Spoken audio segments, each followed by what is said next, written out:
My name is Theo Han, and if you asked me that morning what my future looked like, I would not have said standing red as a boiled crab while all of Aurora Academy chanted somebody else's name. That is exactly how the day ended anyway. Jay! Jay! Jay! The chant rolled off the walls before I had caught my breath, filling the hall with his name and nobody else's. Jae Hyuk stood at the center of it, fist raised, smoke still rising off a training golem that had nearly split a column and half of first year clean in two. Instructors slapped his shoulder. Mira, mine until an hour ago, looked at him like he had dropped out of the sky just for her. I stood off to the side, soaked through with sweat, red enough that my face burned worse than the room around it. Did that one even move? Someone said behind me, not lowering his voice. He just stood there while the beam came at Mira. I did not argue, because how would I know they were wrong about it? Follows I did not know at the time.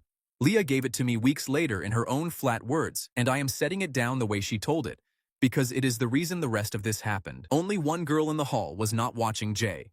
Leah Sun, top of the year, rank S, a talent called Chronometer, read speed and motion like a pulse under her fingers, usually enough to step out of a strike a fraction of a second early. Right now, that sense cut across her temples in one sharp, wrong pulse, the kind that meant events had skipped where they should have run smooth. Somebody had stolen 10 seconds out of that hall, and she felt it in her own body before she understood why. Her head turned, hunting the source, and found it fast. A chunk of the golem's arm sat buried in a wall at an angle that matched no throw Jay could have made from where he had been standing. Leah was not so much respected on her year as quietly feared. Twice already she had proven in public that somebody's heroic rescue had been staged in advance, and both times she had turned out to be right. She looked up at the clock on the wall. It was running 10 seconds slow. 12 minutes earlier, none of that had happened yet, and I still thought the worst of my day was behind me. The skill ceremony moved the way it always did, fast and cruel, one student after another under the scanner while a screen lit above their head with a result. Fireblades, rank A, gravity control, rank S. The hall applauded every few minutes like clockwork. Then they called my name, and I stepped under the scanner trying not to think what Mira would say if the result came back weak. My result read out in 3 lines, a skill called Blush Lock, a rank of F, the lowest letter on the board, and an activation condition listed plainly as severe embarrassment. Nothing softened about the wording at all. Half a second of silence followed. Then the hall did not applaud, it laughed. Activation, severe embarrassment, somebody wheezed from the back, so he needs to humiliate himself before he can do anything at all. That is almost funny. Rank F, another voice drawled, close enough that he wanted me to hear it. Worst result on the year, no argument. I stood there and smiled because not smiling would have looked like it actually hurt. Mira came over then, and not to stand beside me.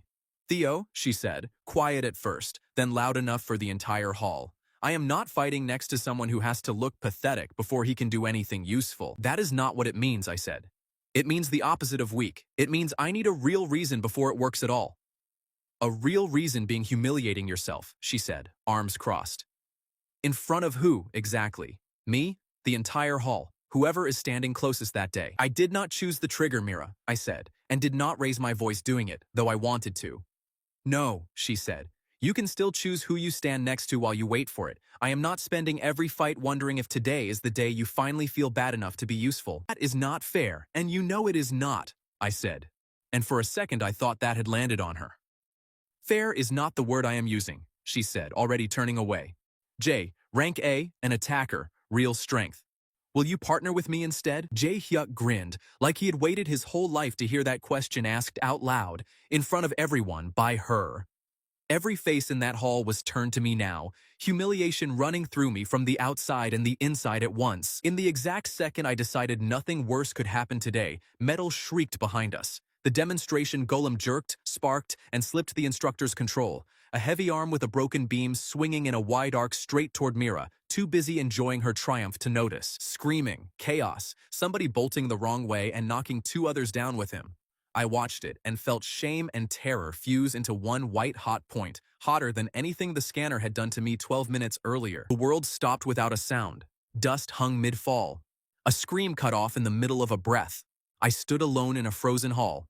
And for the first time all day, I knew exactly what to do with my hands. 10 seconds, no noise, no time to think it through twice. I ran through the still crowd, pulled Mira clear of the arc. She was a statue I had to move with my own hands, then threw my weight against the golem's arm and turned it so the beam buried itself in an empty wall instead of a living person. The dust dropped again. The scream reached the end of its breath. Time came back all at once, and for everyone else in that hall, less than a full second had actually passed. Nobody had seen me move. They thought I had stood still the whole time, same as always. What they saw instead was Jae-hyuk, already running toward Mira in that same instant, ending up closest to the beam once it landed. Jay! Jay! Jay! The chant started up again, faster this time, like the hall had just been handed a better reason to believe it. He raised a fist, unsure what had happened, not about to argue with a crowd that had already decided the story for him. Mira looked at him with her whole face. Someone pulled me aside and asked quietly if I was all right, since I had apparently frozen and done nothing at all. I did not argue that time either. What was I going to say? That it had actually been me and they had not noticed because I stopped time for 10 seconds. That would not have gotten me a hospital visit. It would have gotten me a second round of the same joke, worse than the first. Leah came over once the crowd thinned, without sympathy, wearing the narrowed look of someone finishing an equation she did not like. The angle on that beam does not match Jay's throw, she said, instead of hello, and Mira's position cannot be explained by her own movement in the time this hall had. Sorry, what? I said, meaning it as a real question. It was you, she said, as plainly as she would read off a measurement. Do not bother pretending otherwise. I already checked everything that matters. Do not know what you think you saw, I said, and nothing about that story makes sense the way you are telling it. The clock on that wall is 10 seconds slow, she said. Every clock in this hall is exactly 10 seconds slow, and that is not a coincidence, and you know it is not one. Even if you are right, I said. So what? You gonna tell everyone I stopped time to save my own ex right after she dumped me? I could, she said, watching my face for the flinch.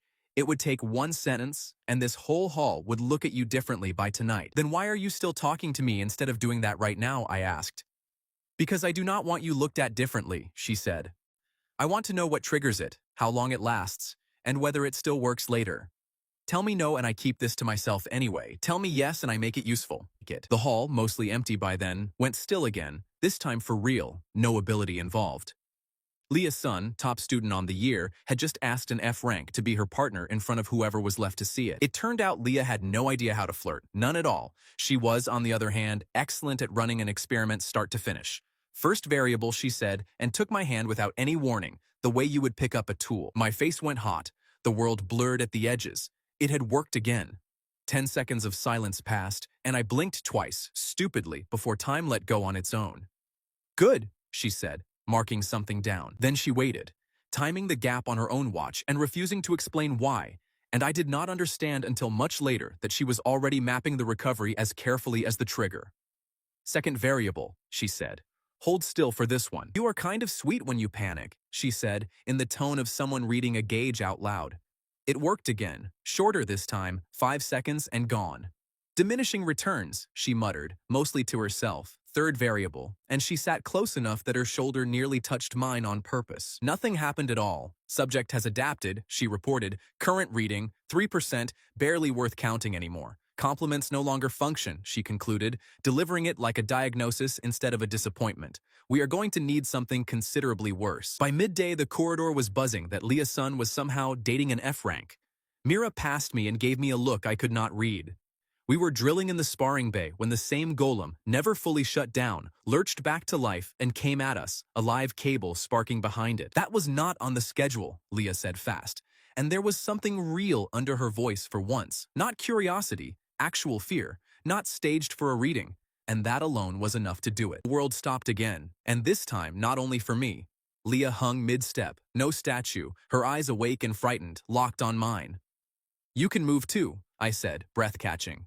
Of course I can, she snapped, already reaching for the golem. I am the one who scared you, so do something useful. No sound crossed the silence between us, not one word carried. I pointed at the cable, then the golem, then mimed pulling in opposite directions. She caught it in a glance, grabbed the power core, and I hauled the cable clear of a puddle of spilled reagent on the floor. We barely made it in time. Time snapped back hard with the crash of the golem finally going down for good. An instructor burst in a second later, white-faced at the wreckage. How did you? He started. You two should not have had time to react to any of that at all. We reacted, Leah said, straightening her notebook without a flicker of expression. Just quickly, that is all that happened here. By evening, it was already official. Theo Han and Leah Sun registered as a partner pair on the third-year boards, and nobody walking past had any idea what it meant. A new notice had gone up beside it. First team trial, the Tower of Trials, hostage rescue, 3 days from now and not a day more. In another corner hung a photo of Jae Hyuk, labeled Hero of the Morning Incident, put up without a single question asked of anyone. Leah stopped beside me, looking at the same photo. "They do not know," she said quietly, almost without inflection. "I do, though, and for now that is enough to start with." I looked at the board a while longer. 3 days until the tower. 3 days to turn the only trick that reliably worked, holding someone's hand, into a plan that could pull real people out of traps neither of us had seen. "By the way," Leah said, still watching the schedule, "not me. I have crossed compliments off the list. Prepare for something worse."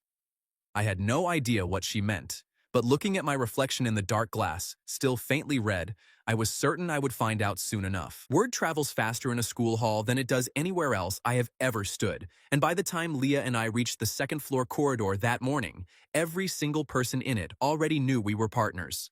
Someone had a phone up before we even turned the corner. 3 days, Leah said, not breaking stride, like she was reading it off a schedule stapled to the inside of her skull.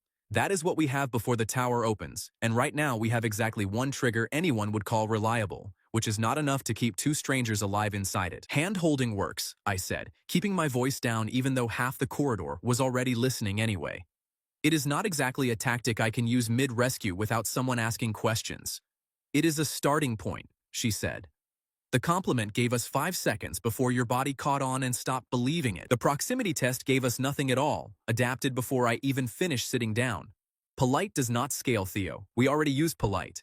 "So what does scale?" I asked, and I meant it, because I genuinely had no idea what came after the compliments ran dry. "Something with actual weight behind it," she said. "Something that would embarrass you, even if I were not the one saying it. I need a second source, a control. Someone whose opinion of you does not already come loaded with all of this." She took me down to the supply closet corridor because it was the only stretch of that floor without an audience standing in it, and she opened her notebook on her knee and numbered a fresh page before she said one word to me. The notebook deserves describing, because it mattered later in ways neither of us saw coming. Every attempt got a number of its own, the sentence written out word for word as it had been spoken, the duration in seconds, and a reading underneath for how much of the effect was left. "Entry 4, she said. Then she told me, in the voice of somebody reading a station announcement, that my footwork in the sparring bay had been the worst on the year for 2 terms running and that the instructors had a name for it. "It is called the Heron," she said. Nothing happened at all, and my ears did not so much as warm. "Entry 4, no reading," she said, and wrote the sentence down anyway, every word of it, including the name. Entry 5 was worse, because she had clearly prepared it. She said that my sibling had made SS rank on that same floor 3 years earlier, and that the instructors still used our family name as a compliment when they were not talking about me. That one should have flattened me, and on any other morning it would have. Standing in a corridor beside a girl with a stopwatch who was waiting for it, all I felt was the specific boredom of being read a fact about myself I had already read. Entry 6 she made me do to myself. She had me say out loud, to a row of closed doors, the thing I had been most embarrassed about in the past year, and she promised she would only write down what it did and never what it was. I said it. It did nothing whatsoever, and she kept her promise about the page, and the only line that went into the notebook was entry 6, no reading, manufactured by the subject himself. "Subject does not respond to manufactured stimuli," she said, and she said it to the page rather than to me. "Stage discomfort produces no measurable reading. That is interesting, and it is also a problem, because we cannot carry a supply of genuine humiliation into the tower with us." "We might, actually," said a voice from behind the closet door, and Beck leaned out of it holding a mop he had clearly been using as an excuse to eavesdrop the entire time. "You two do know I can hear literally everything through this door, right? It is basically made of cardboard." "Beck, how long have you been standing in there?" I said. "Long enough to hear her file the worst moment of your year as manufactured by the subject himself, possibly the nicest thing anyone has said about you all week," he said, and grinned with the specific delight of someone who had waited years for material this good. Leah turned to him with the same flat attention she gave every new variable. "You are his friend. Say something true and unkind about him, right now, without planning it first." Beck did not even pause to think. That was the problem and the point. You once cried during a recruitment video for a noodle chain because the little cartoon noodle looked lonely, he said, and started laughing before he even finished the sentence, at his own joke, not trying to prove anything. The world went white at the edges and stopped without a single warning bell. Beck froze mid-laugh, mouth still open, one hand still on the mop. Leah's pen hovered over her notebook right where she had left it, and I stood there in the sudden total silence with my ears burning. That should not have worked, I said out loud to no one, since nobody could hear me anyway. Beck had not been trying to trigger anything, he had just been Beck, and the pause had come anyway, 10 full seconds of it, longer than the compliment had ever managed. When time let go again, Beck finished his own sentence half a beat behind himself, confused for a second by the stutter in the room around him. Leah was already writing before he had even closed his mouth. Entry 7, she said, and read the duration off her own wrist. 10 seconds, a complete stop, and the source of it was a friend who had not been trying to be a source of anything. Interesting, she said, more to the page than to either of us. It worked. And it was not romantic in the slightest, which means the trigger is not about me specifically. It is about whether the thing said is true and completely unguarded. That means anyone in this corridor could set it off by accident for the rest of my life, I said. And I was not entirely joking when I said it. Welcome to being emotionally readable, Beck said, delighted with himself in a way that suggested he had already started planning how to use this information against me at the worst possible moments in the future. Two boots stopped a short distance away and did not move on. Juwon Kong stood there with Ser half a step behind him, watching the entire scene with the specific patience of someone cataloging it for later use rather than enjoying it. Circus act, Juwon said, to nobody in particular, though clearly to all three of us at once. Interesting way to prepare for a rescue exam, testing which insults make him disappear. I look forward to seeing how well that holds up against something that actually wants to kill you. We are mapping a real ability, Leah said, not looking up from her notebook, which somehow made it land harder than if she had glared at him.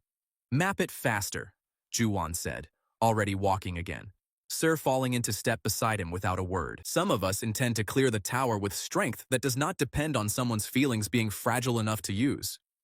Charming, Beck muttered once they were out of earshot, and for once I agreed with him completely. Ser said nothing through any of it, and never once looked at me. She looked at the notebook open on Leah's knee, at the numbered lines running down the page, for about as long as it takes to read a short list, and then she looked away and followed him. Leah watched them go longer than the moment required, something in her face shifting in a way I could not immediately name. Not anger, not quite worry either. Closer to a variable she had not accounted for showing up uninvited inside an equation she thought she already understood. He is wrong that it does not scale, she said finally, more to herself than to me. He is not wrong that we have 3 days and a list still mostly theoretical. We need 2 more activators that do not depend on me standing in the right place saying the right thing. I do not exactly have a supply of strangers lined up to insult me on command, I said. Have Beck, apparently, she said. And there was something close to dry humor in it now, not quite a smile, something adjacent to one. Beck, congratulations. You are now a control variable in an active research project. Beck bowed with the mop, like it was a formal honor being conferred on him personally, and somewhere behind us the corridor clock ticked forward another minute, one of however many hundred we still had left before the tower opened its doors on us, whether we were ready or not. By the time we came back up the stairs, the recording somebody had taken of us in the corridor had gone round enough of the year that 2 second years stepped sideways to let us through, and one of them apologized, and neither of us had asked for room. Leah stopped on the landing and looked back down at them the way she looks at a reading she does not trust. They think it is a romance, she said. That is useful to us. A romance is a thing people watch instead of a thing people count. Sumin waited until the training annex was full before she opened her mouth, which told me it had all been arranged somewhere quieter first. She held a rolled ranking sheet in one hand and half the 3rd year at her back, none of them aware they had been placed there. Leah, she said, loud and pleasant, congratulations on the new partnership. I have been trying to work out the reasoning behind it since yesterday, and I have gotten absolutely nowhere. The annex went quiet in the specific way a room goes quiet when it has been waiting for this. Leah did not stop unwrapping the tape from her wrist. She let the silence sit there, and I was starting to understand that she used silence on purpose. You have a question, Leah said finally. Ask it as a question. Fine, Sumin said, and unrolled the sheet so the front row could see it. Combined pair rating, this year, 3rd year board. You were first before yesterday. You are still first. Your pair average dropped 11 places overnight. Somebody behind me made a low noise, the sound a crowd makes when it thinks it has watched a punch land. I kept my eyes on the floor mat and worked very hard on looking like a man who was not the 11 places in question. That is the arithmetic, Leah said. Keep going. Here is the rest of it, Suman said. I have been second to you for 3 years. Second in tactics, second in field scoring, second in every list they post on that wall. And you spend one afternoon deciding to carry an F rank for sport, and you are still above me on paper. Explain how that is a ranking system. It is not, Leah agreed and stood up. Call it a scoreboard. You want to talk about tactics, so let us talk about tactics instead. That was when I noticed she had not raised her voice once, and that Suman had. In a room that size, the difference carries further than volume does. Your last tactical run, Leah said. The 3-level maze, Tuesday morning, second slot. You came out at 41 seconds over the standard, and you have been saying the corridor timing was rigged. I have been telling people it reset early, Suman said, and her chin came up. Because it did. It resets on entry, Leah said, and not on the clock. You planned the second corridor off the timer you read at the door, which is the timer for the first corridor, and it has never been anything else. That error cost you 31 of your 41 seconds. The other 10 you spent arguing with the invigilator about it. The room did not laugh. It was worse than laughing. It went completely silent, and every head in it turned to see what Suman would do with that. That is not, Suman started. I will recalculate it out loud right now, Leah said. Entry timing, Corridor 1, Corridor 2, the fork, your recorded splits. All of it, in front of everyone here. And if I have made a mistake, anywhere in it, you can watch me admit it. Do you want me to? I watched Suman work through the offer and find no floor under it. If she said yes, Leah would be right in public for 4 minutes straight. If she said no, everybody standing there would understand exactly why she had said no. Keep your numbers, Suman said. She rolled the ranking sheet back up without looking at it. Enjoy your project, Leah. When it fails on the tower floor in 2 days, everyone here will remember that you chose it. She went, and the crowd took about 8 seconds to remember it had things to do. Nobody looked at me on the way out. That told me something on its own. You could have just said the ranking is a scoreboard and left it there, I said, once the annex had thinned out to the 2 of us and a rack of dented practice shields. I could have, Leah said, retaping her wrist. It would have sounded like an excuse. Numbers she cannot argue with sound like a fact. Now every person in that room is going to repeat the corridor error tonight, instead of repeating the 11 places. You planned that, I said. I read her splits 3 weeks ago because she was going to be relevant eventually, Leah said, in the tone other people use for packing an umbrella. Everyone on that board becomes relevant sooner or later. Did you know she was going to do that today? I asked. No, Leah said. I knew she was going to do it. Today was her choice, and a poor one, because she did it in a room with a floor plan of the maze on the wall behind her. It occurred to me, walking out of the annex, that she had never once defended me. She had defended the partnership. Somehow that landed better, because the first would have been charity, and the second was just her refusing to lose an argument. The corridor between the annex and the mess hall was where the day got away from me. A first year with a tray came the other direction, stopped dead, and went red to the ears before I had done anything at all to him. Sorry, he said. Sorry. You are Leah Sun's boyfriend, right? The F-rank one. Congratulations on the partnership, sir. He called me sir. I have been called a lot of things in that building, and none of them had ever been sir, and every person in that corridor heard it, and my face went straight past warm into something closer to a stovetop. The world stopped for less than a second. Not enough time to do anything with. Just long enough to stand in a silent hallway holding a tray, looking at a frozen first year with his mouth still open, understanding that my own body had decided this was a genuine emergency. Then the noise came back, and I dropped the tray, and the crash of it echoed all the way down to the stairwell while I stood there in the middle of my own soup. Leah crouched, picked up my fork, and studied it for a moment, as though the fork had told her something. Under a second, she said. He was not trying to do anything at all. That is twice now.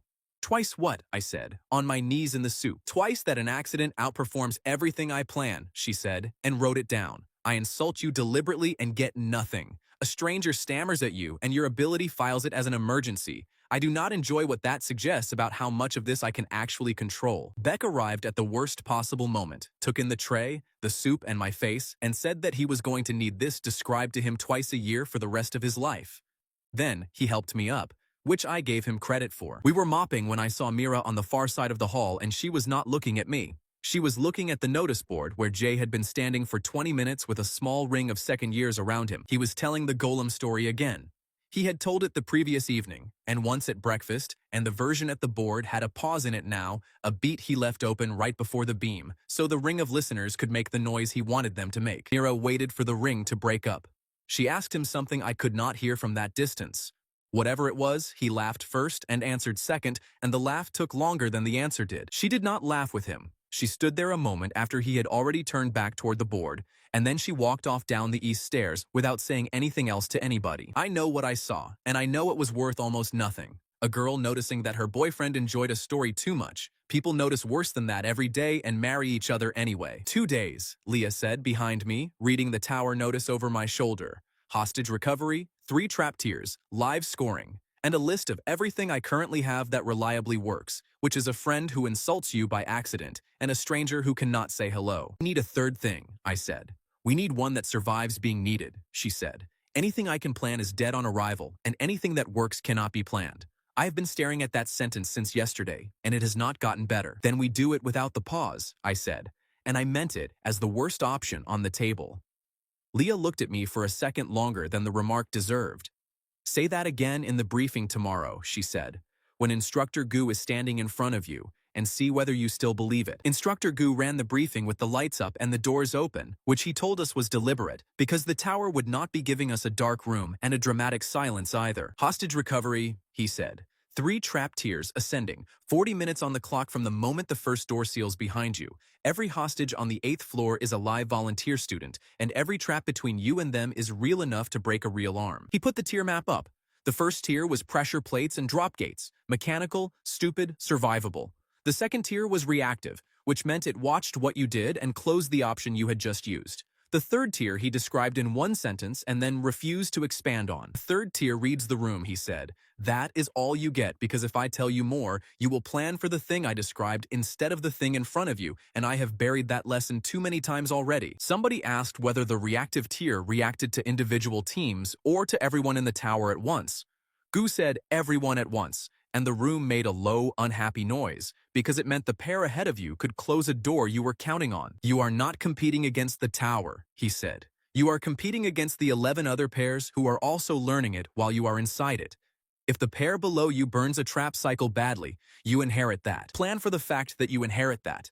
Then he brought the hostages in, which I had not expected, and which changed the temperature of the room completely. There were 6 of them. All volunteers, all first and second years, and Gu made every one of them stand up and say their name so that we would stop thinking of the 8th floor as a scoring objective. It worked on me immediately, and I resented how easily it worked. Hana Yun said a first year with her thumb strapped in a splint, and then apologized for the splint, and then apologized for apologizing. She got a laugh out of the room. She went red and sat down so fast she nearly missed the chair. Du Jin volunteered, because hostage duty pays 4 practical credits, said a broad second year, and he said it with no shame whatsoever, which I respected more than anything else that morning. They are strapped to a rig, Gu said once the 6 had sat down. They cannot free themselves and they cannot help you. If you leave one behind to make your time, your run is void, and I will not be gentle about telling you why in front of the entire intake. Yuan asked, without raising his hand, whether a void run counted worse than a slow run for board placement.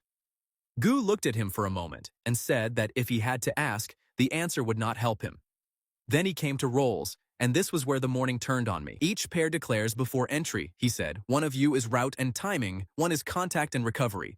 Route calls the corridor. Contact goes through the door first. You do not swap in the middle because the tower reacts faster than you can renegotiate. Leah declared for both of us before I had finished thinking about it.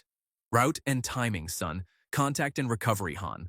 That was when Ju-won laughed, once, not loudly, and said that at least the F rank had been given the job of walking into things. I would like to say something clever happened next. What actually happened was that I stood up because I had been sitting on a sentence since the previous afternoon, and it came out badly.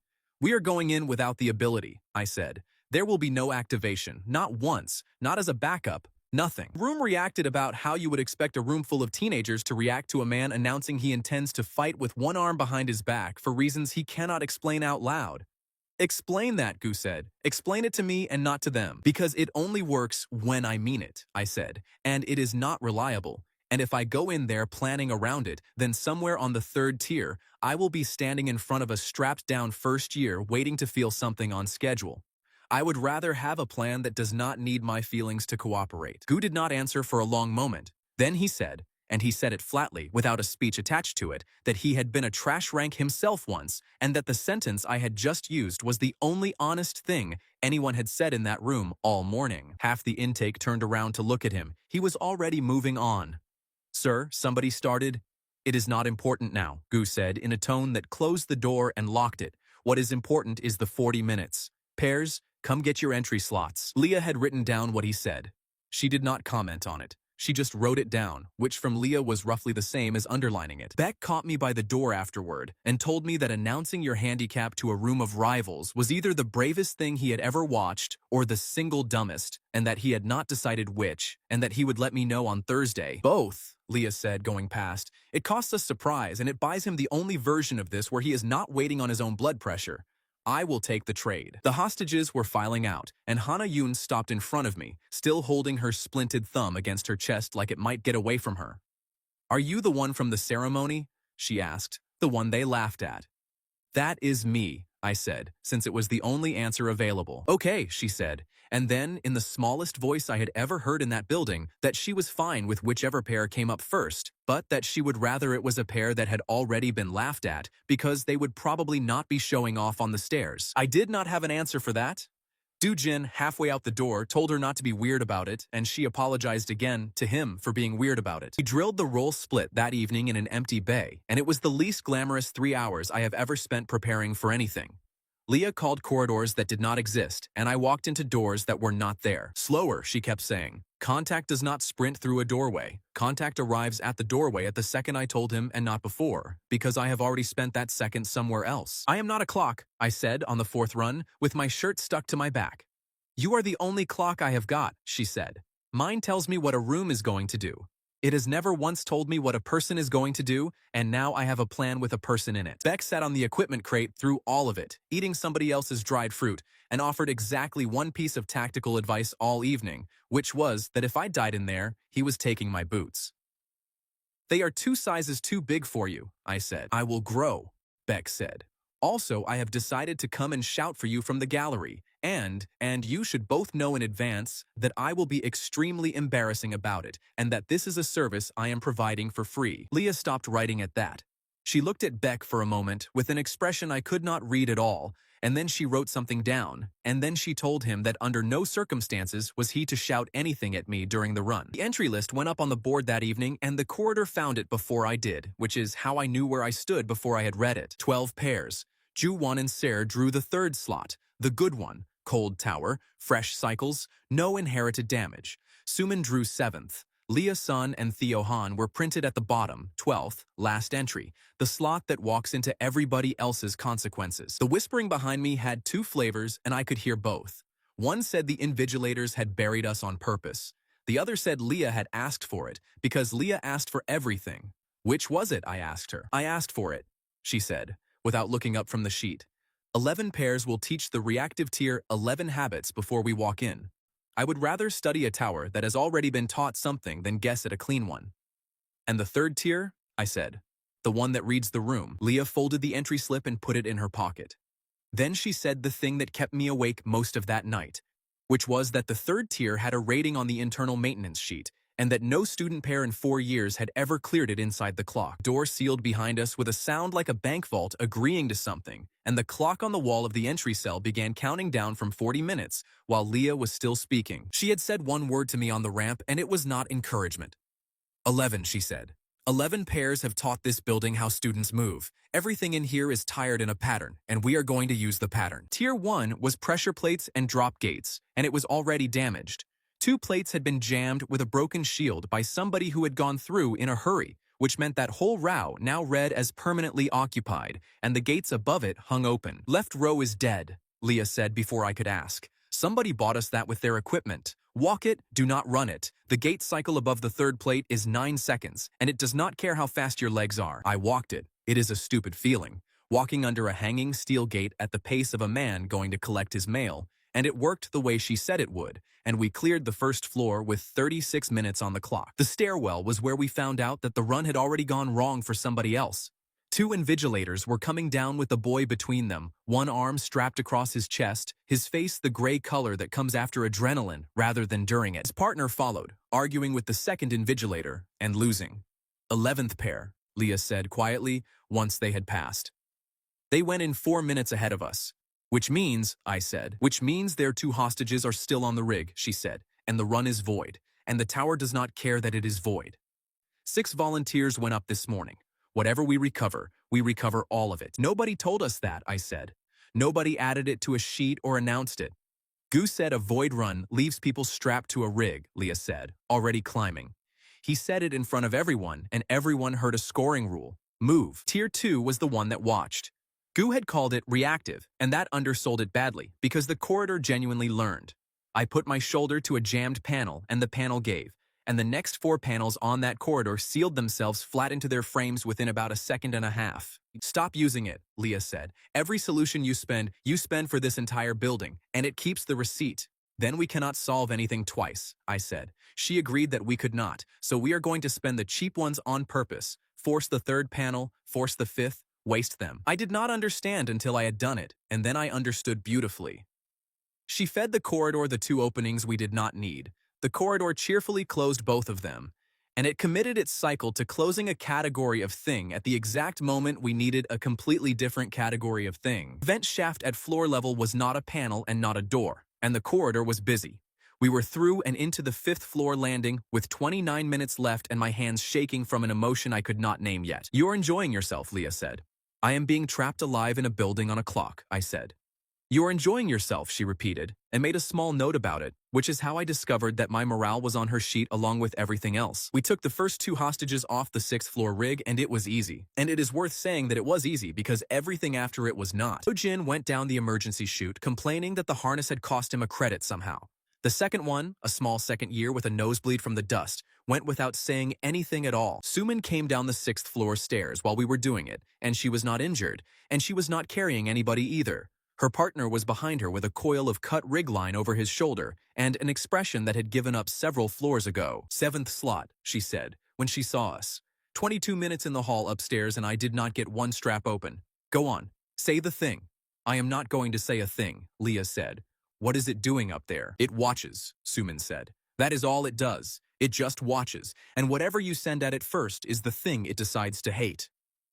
I sent myself. Leah asked her how many arms turned when she moved, and Suman, to her credit, answered the question properly instead of answering the feeling under it. Most of them, she said, though not all. 2 on the far side never came around at all. Then they were already committed to something else, Leah said, half to herself, and I watched a piece of the plan arrive behind her eyes. Take it, Suman said, and she said it flat and tired and without any grace at all. I would rather you got them out than nobody did. Do not tell anyone I said that. Then the 3rd tier, which reads the room.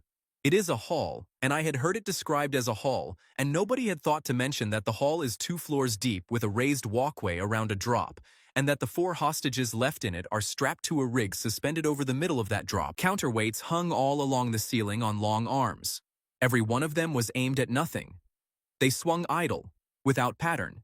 And then a piece of grit fell off my glove onto the walkway, and 3 of them turned together to face where the sound had gone. It reads motion and it reads noise, Leah said, slowly, which frightened me more than speed would have. It splits its attention across whatever is moving in the room and it gives most of it to the loudest thing. 10 pairs came through here today, and every one of them ran. So it has learned to expect running, I said. It has learned that a fast, heavy thing is the thing worth hitting, she said. That is not a habit anymore, Theo. That is a preference. I asked her, because I had to, whether this was the point where we stopped pretending and I gave her 10 seconds of stopped time to work in. She said no. She said save it. She said it without a beat of hesitation, and then she explained why, standing on a walkway over a drop with the clock at 19 minutes, and her reason was the best one I had heard all week. You cannot deliver it on request, she said. If we build the plan on it and it does not come, 4 people fall. If we build the plan on the counterweights and I have read them wrong, 4 people fall and it is my error and I will know exactly where it was. I would rather be able to find my own mistake. So we made our own stop time out of iron. The 2 arms nearest the entry side carried the heaviest weights in the room, and they hung on release pins that were meant for maintenance crews. Leah counted their swing cycle out loud twice, corrected herself once, and then told me to cut both pins on her word and get off the walkway immediately after. I cut them. Both weights went out over the drop, slow and enormous, the loudest and largest moving things in that hall by a distance, and every arm in the ceiling turned toward them like a room full of dogs hearing a gate. 11 seconds, Leah said. Go. I went along the rig line hand over hand with every arm above me looking the other way, and I have never in my life been so aware of a number counting down inside somebody else's head instead of my own. The first strap was a buckle, the second was a buckle. The third had fouled on the rig cable and I lost most of my seconds on it, and the counterweights were already slowing at the top of their arc when I got the fourth open. Fourth was Hana Yun. She had her splinted thumb held against her chest, and she looked at me while I was working the strap, and she said, in a completely steady voice, that she had told them she wanted the pair that got laughed at, and that she had meant it as a compliment and had said it wrong. That was it. Half a second, and the hall went silent, and everything in the world hung still, and I was standing on a rig over a drop with my ears burning like the ceremony hall all over again. I did the only useful thing available in half a second.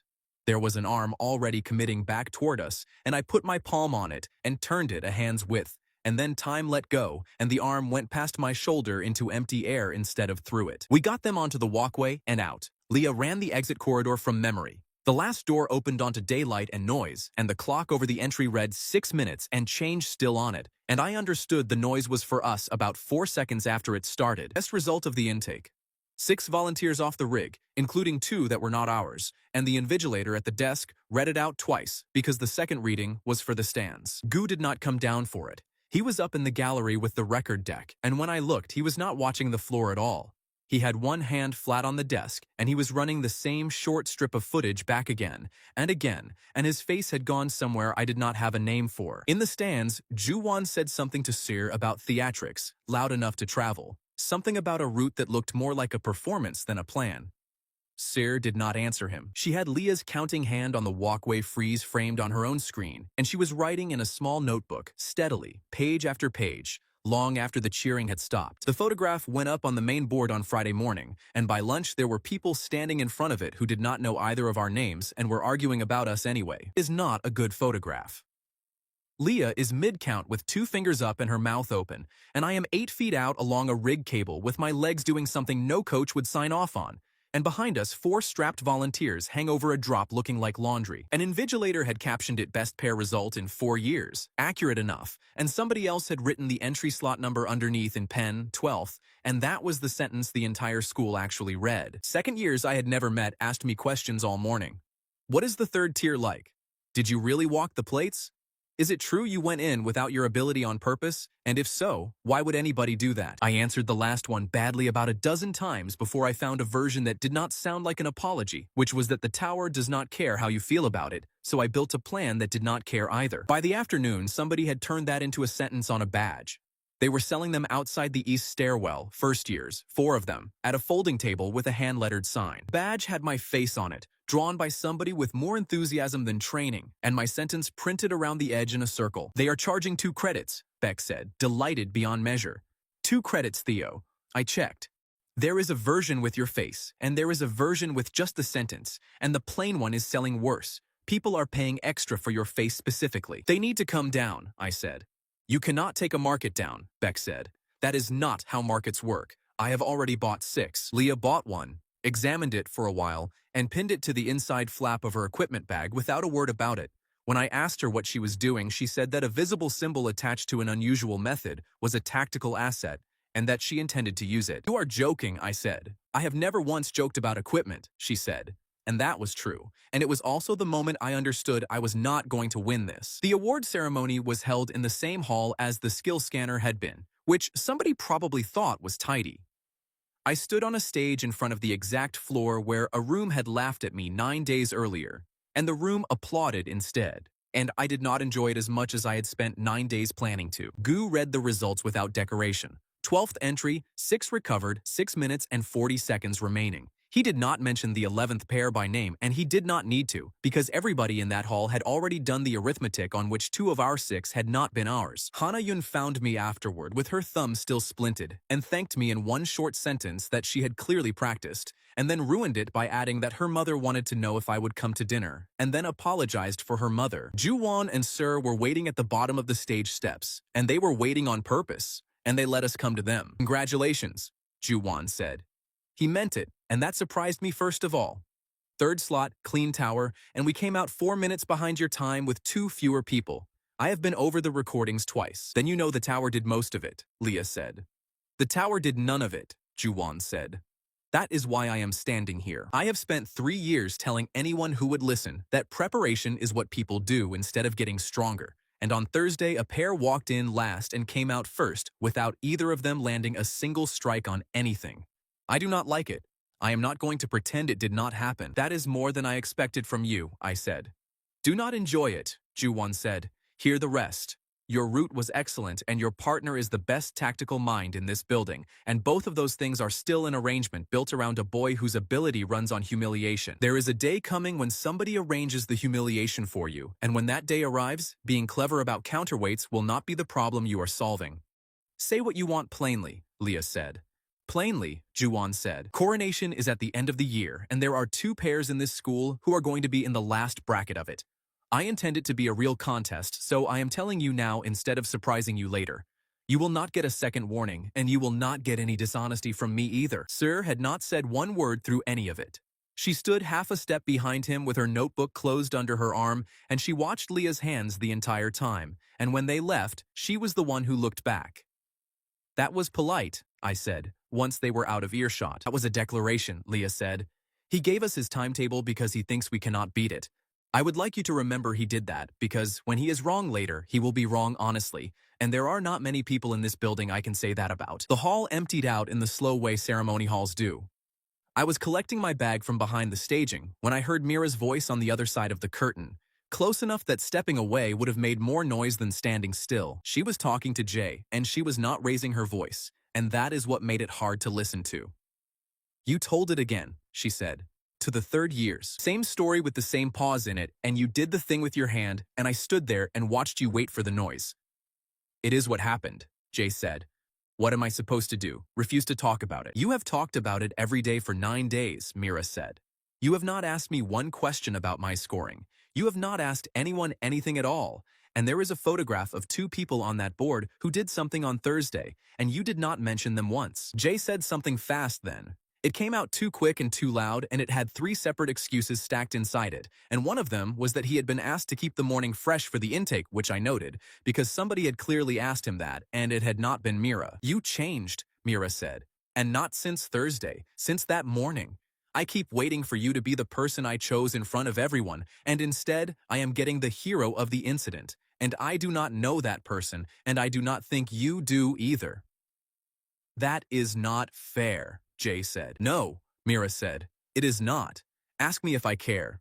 Then she came around the curtain and found me standing there with a bag in my hand, and neither of us said anything at all. She held my eye for about 2 seconds, and there was no apology in it, and no appeal in it either. She just walked out through the side doors. I did not feel triumphant. I have thought about that a great deal since.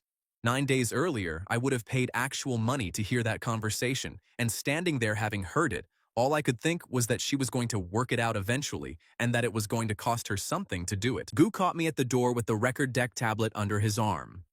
Han, he said, 1 technical question and then you can go. On the 3rd tier, the arm on the near side that swung wide of the rig at the end. Did you touch it? I told him I did not remember. It was a lie, and a poor one, and he let me tell it. He said thank you, and that it was probably a mount fault, and he tapped the tablet against his palm twice. And then he asked me the same question again in slightly different words on my way out the door. Gu came into the lecture hall on Monday, carrying a box of border passes, which is how the entire intake found out we were leaving the city before he had said a single word about it. 9 names, he said. First field placement of the year, outside the perimeter, escorted 1 night. This is not a training bay, and it is not a tower with an invigilator watching your clock. If you are on this list, you sign for your own pass, and you carry it on your body at all times. He read the names off the sheet without ceremony. Mine was 4th. Leah was 2nd. Beck was 7th, which produced an audible reaction from the row behind him, and Suman was 9th and did not react at all. Then he put up the map, and the room stopped enjoying itself. I have lived in Kairos my whole life, and I had never seen it drawn that way. The city sits in a bowl of hills with the rift hanging above the northern quarter, a tear in a clear sky 15 years old that year, close enough that on certain evenings, the light through it makes the roof tiles look wet. What the map showed was everything underneath it, breach sites for the past 12 years, marked as small circles, and they were not scattered. They clustered along the northern hills in bands, dense where the ground was broken, thin where it was flat. The rift does not drop things randomly, Gu said. It drops them where the ground is already unstable.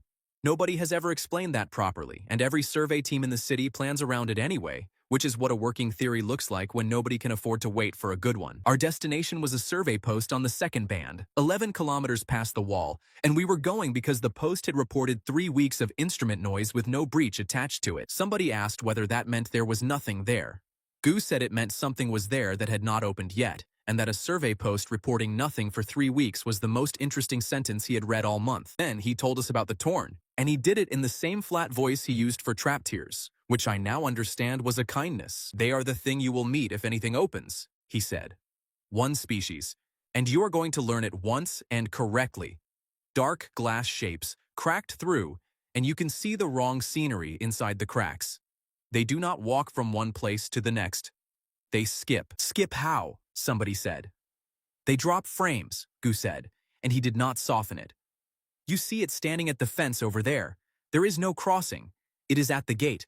There is no sound during the skip, and there is sound before and after it, which is the only warning any of you are going to get, and it is not much of one. He waited until that had gone all the way around the room before he added the thing that mattered. Every recorded death of a licensed hunter against a Torn in this city has one thing in common, he said. They struck it where it was. Range does not help. Speed does not help.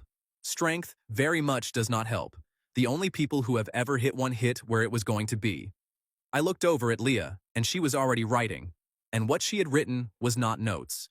It was a column of times. Goals were posted that afternoon. Leah had route and timing for the entire group, which surprised nobody. I had scout and defense, which meant walking ahead of 8 people through country I had never seen, and I read my own name against that job 3 times before I believed it. Gu found me looking at it. You put a boy who does not run into a job where running is the wrong answer, he said. It is not a compliment, Han, it is an allocation. Take it as one. Beck's preparations began at approximately that moment and did not stop for 2 days. He arrived at my room after dinner with a canvas bag and the manner of a man delivering medical supplies to a siege. He had a folding cup. He had a whistle. He had 2 paper packets of something he described as electrolyte and refused to open in front of me. I am rank D, Beck said. My skill is that I hold on to things. On a hillside out past the wall, holding on to things is going to be worth exactly nothing, so I have decided to be worth something in advance instead. There is going to be an escort, I said. Licensed hunters. 4 of them. There is going to be an escort until there is not, Beck said, and pulled out a signal flare and put it in my hand with both of his. This one is not a joke. My cousin runs supply at the North Wall, and this is real issue, not student stock. It burns high and it burns orange, and every post on the second band knows what orange means. I told him I would take the flare and leave the folding cup, and he said the cup was non-negotiable, and I have carried that cup on every field placement since. Leah found us packing. She looked into the bag, took out the whistle, put it back, and then said something I did not expect at all. I have been outside twice, she said. Both times with my mother's survey team, both times on the flat ground west of the wall. I have never been on the second band. You are worried, I said. I am noting a limitation, she said, which is what Leah says when she is worried. My sense reads speed and motion. On the flat, it is like reading a page. On broken ground where the instruments have been noisy for 3 weeks, I do not know what it is going to be like, and I would rather say that in a room with 2 people in it than discover it on a hillside. Beck, to his enormous credit, did not make a joke. He just handed her the folding cup and she took it, and neither of them acknowledged that anything had happened. Suman was in the corridor outside the equipment store the next morning, arguing with the quartermaster about a harness size, and she stopped when she saw us and did the visible work of deciding whether to be pleasant. 9th name on a list of 9, she said. I know exactly why I am on this trip, and so do you. He wants the 2 of you where he can watch you, and he needs somebody in the group who will tell him honestly what she saw. That is not the worst reason to bring somebody, Leah said. It is not a reason to bring me, Suman said. It is a reason to bring a witness.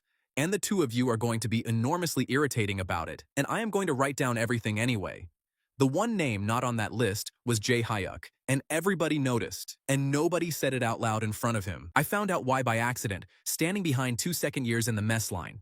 Dean Pak had pulled him for a recruitment recording. A whole day of it, the academy front steps and a camera crew from the city broadcast. Hero of the morning incident, on the steps, in good light. He came past our table while we were eating and stopped, and for a second I thought he would say something to me.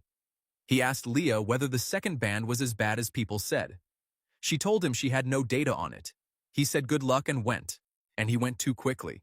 And he never once looked at the flare on the table. Passes were signed at 9 that night, one at a time, each of us reading our own name off the manifest before an escort officer countersigned it. Mine came back with a small red stamp in the corner that the officer did not explain. Low-rank field notation, Gu said, when I asked. It means that if there is an incident out there, your name appears in a separate column on the report. It has been on that form since before I started here, and nobody has ever done anything with the column. We left at dawn.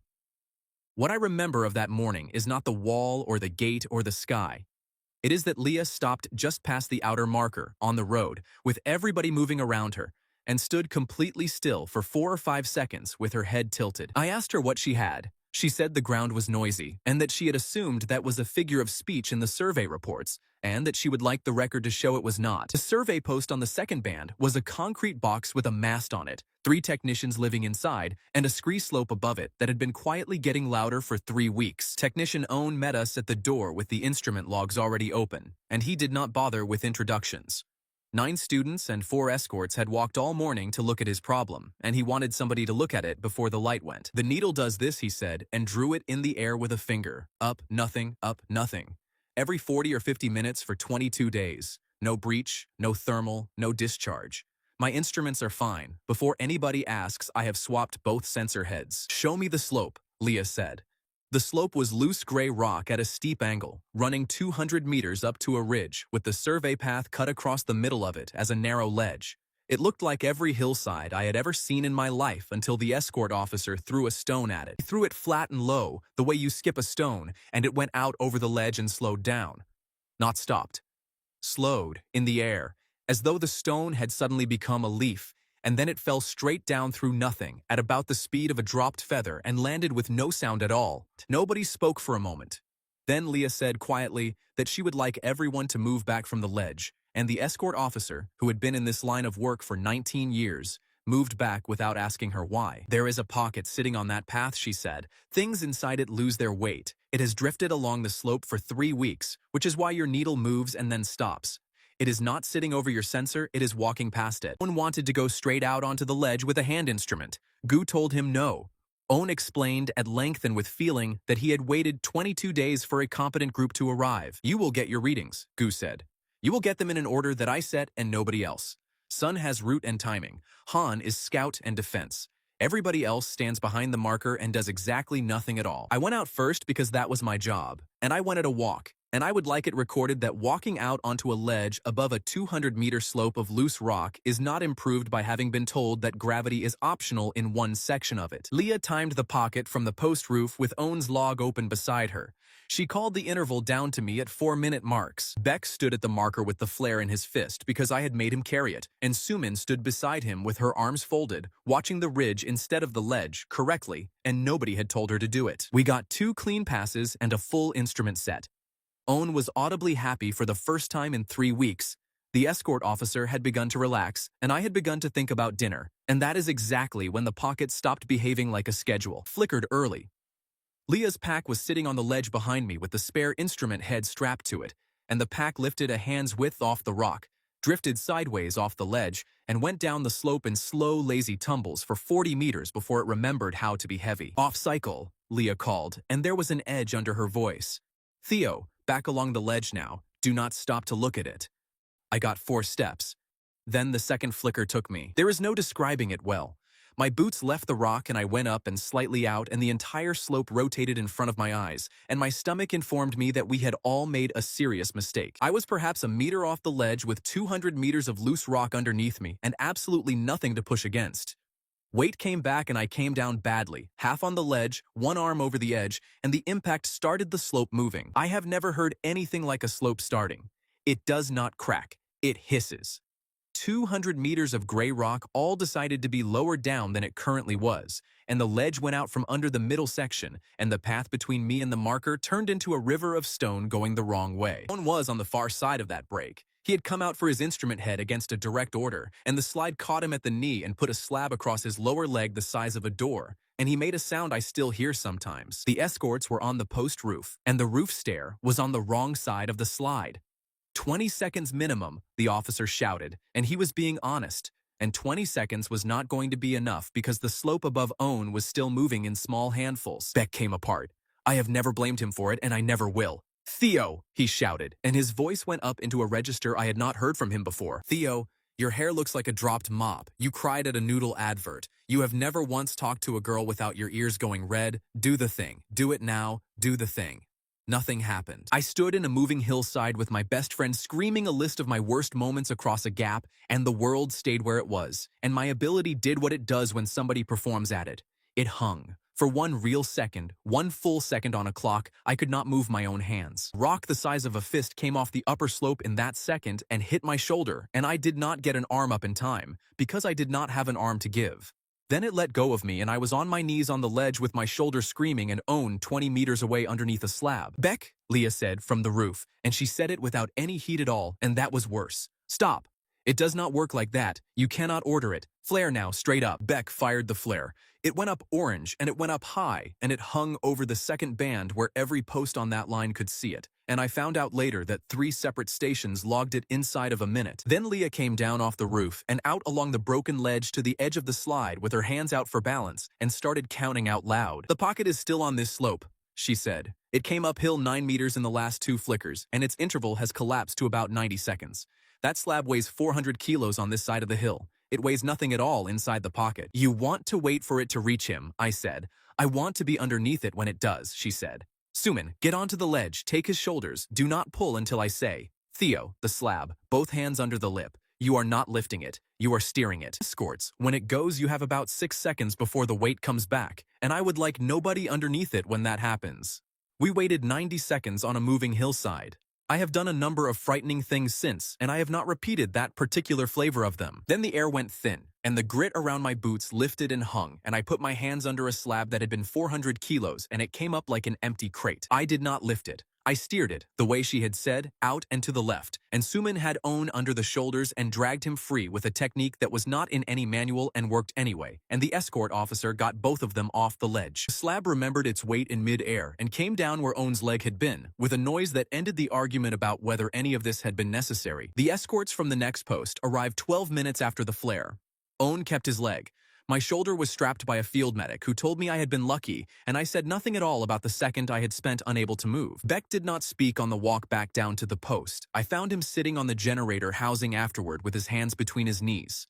I made it worse, he said. I stood there and I performed at you like you are a machine with a button, and you froze, and a rock hit you. You did, I said. And then you fired a flare in about 2 seconds flat, which is why Owen has a leg. Both of those are true, and I am not letting you keep only the first one. Leah sat down on the housing on his other side, which I did not expect, and said the useful thing instead of the kind one. Write it down, she said. Staged attempts do not merely fail. They cost him a full second of paralysis at the exact moment somebody chose to try. That is not a quirk. That is a weakness, and it is the kind of weakness that other people will find eventually, and when they do, they will not be trying to help. The escort officer's report went in that night. I did not read it. What I saw, walking back up to collect the spare instrument head at first light, was the officer crouched in the scree 50 meters below the ledge with 2 of his people, all 3 of them looking at the same thing. It was a shard of what I took for black glass, the length of my forearm, cracked all the way through. When I stepped over it, the crack did not show the hillside behind it. It showed grass, in daylight, moving in a wind that was not on our hill. The joint session was Goo's idea, and it was a bad week for it, because my shoulder was strapped under my jacket and all of the neighboring stream had come across the yard to watch me not use it. 2 streams, 1 floor, 4 hours, he said. You will be operating alongside these people for the rest of your careers, and I would rather you learned each other's habits in a training bay than on a hillside. Yuan came in first and shook my hand, which cost me something, because he did it with the strapped side and then apologized properly when he realized. Sir came in behind him carrying 2 equipment bags, hers and his, and put them down against the wall next to ours. I have gone over that afternoon many times. At the moment, it mattered. I was in the middle of the floor, with a padded staff in my offhand, demonstrating a defensive stance that I could not actually hold, in front of about 30 people. Leah was 3 steps away from the wall with her notebook open on top of her bag, calling my angles out loud, which meant she was looking at me and not at her own equipment for a solid 10 minutes. Beck told me the rest of it that evening, and I am telling it the way he told it, because I did not see any of it myself. Sir did not touch the notebook. That is the piece Beck kept coming back to. She did not pick it up, she did not turn a page, she did not do one single thing that anybody in that bay could have called out. She sat down against the wall beside the bags, took her water bottle out, and set her phone face up on her knee while she drank. And when the wind from the open door turned 2 pages of Leah's notebook, she drank again. And then she stretched her legs out, and the phone stayed where it was on her knee for a long time. Noticed because Beck is the only person in that building who watches the room instead of the floor. He said he could not work out why a girl who never looked away from a training bout was suddenly extremely interested in her own water. He did not say anything at the time.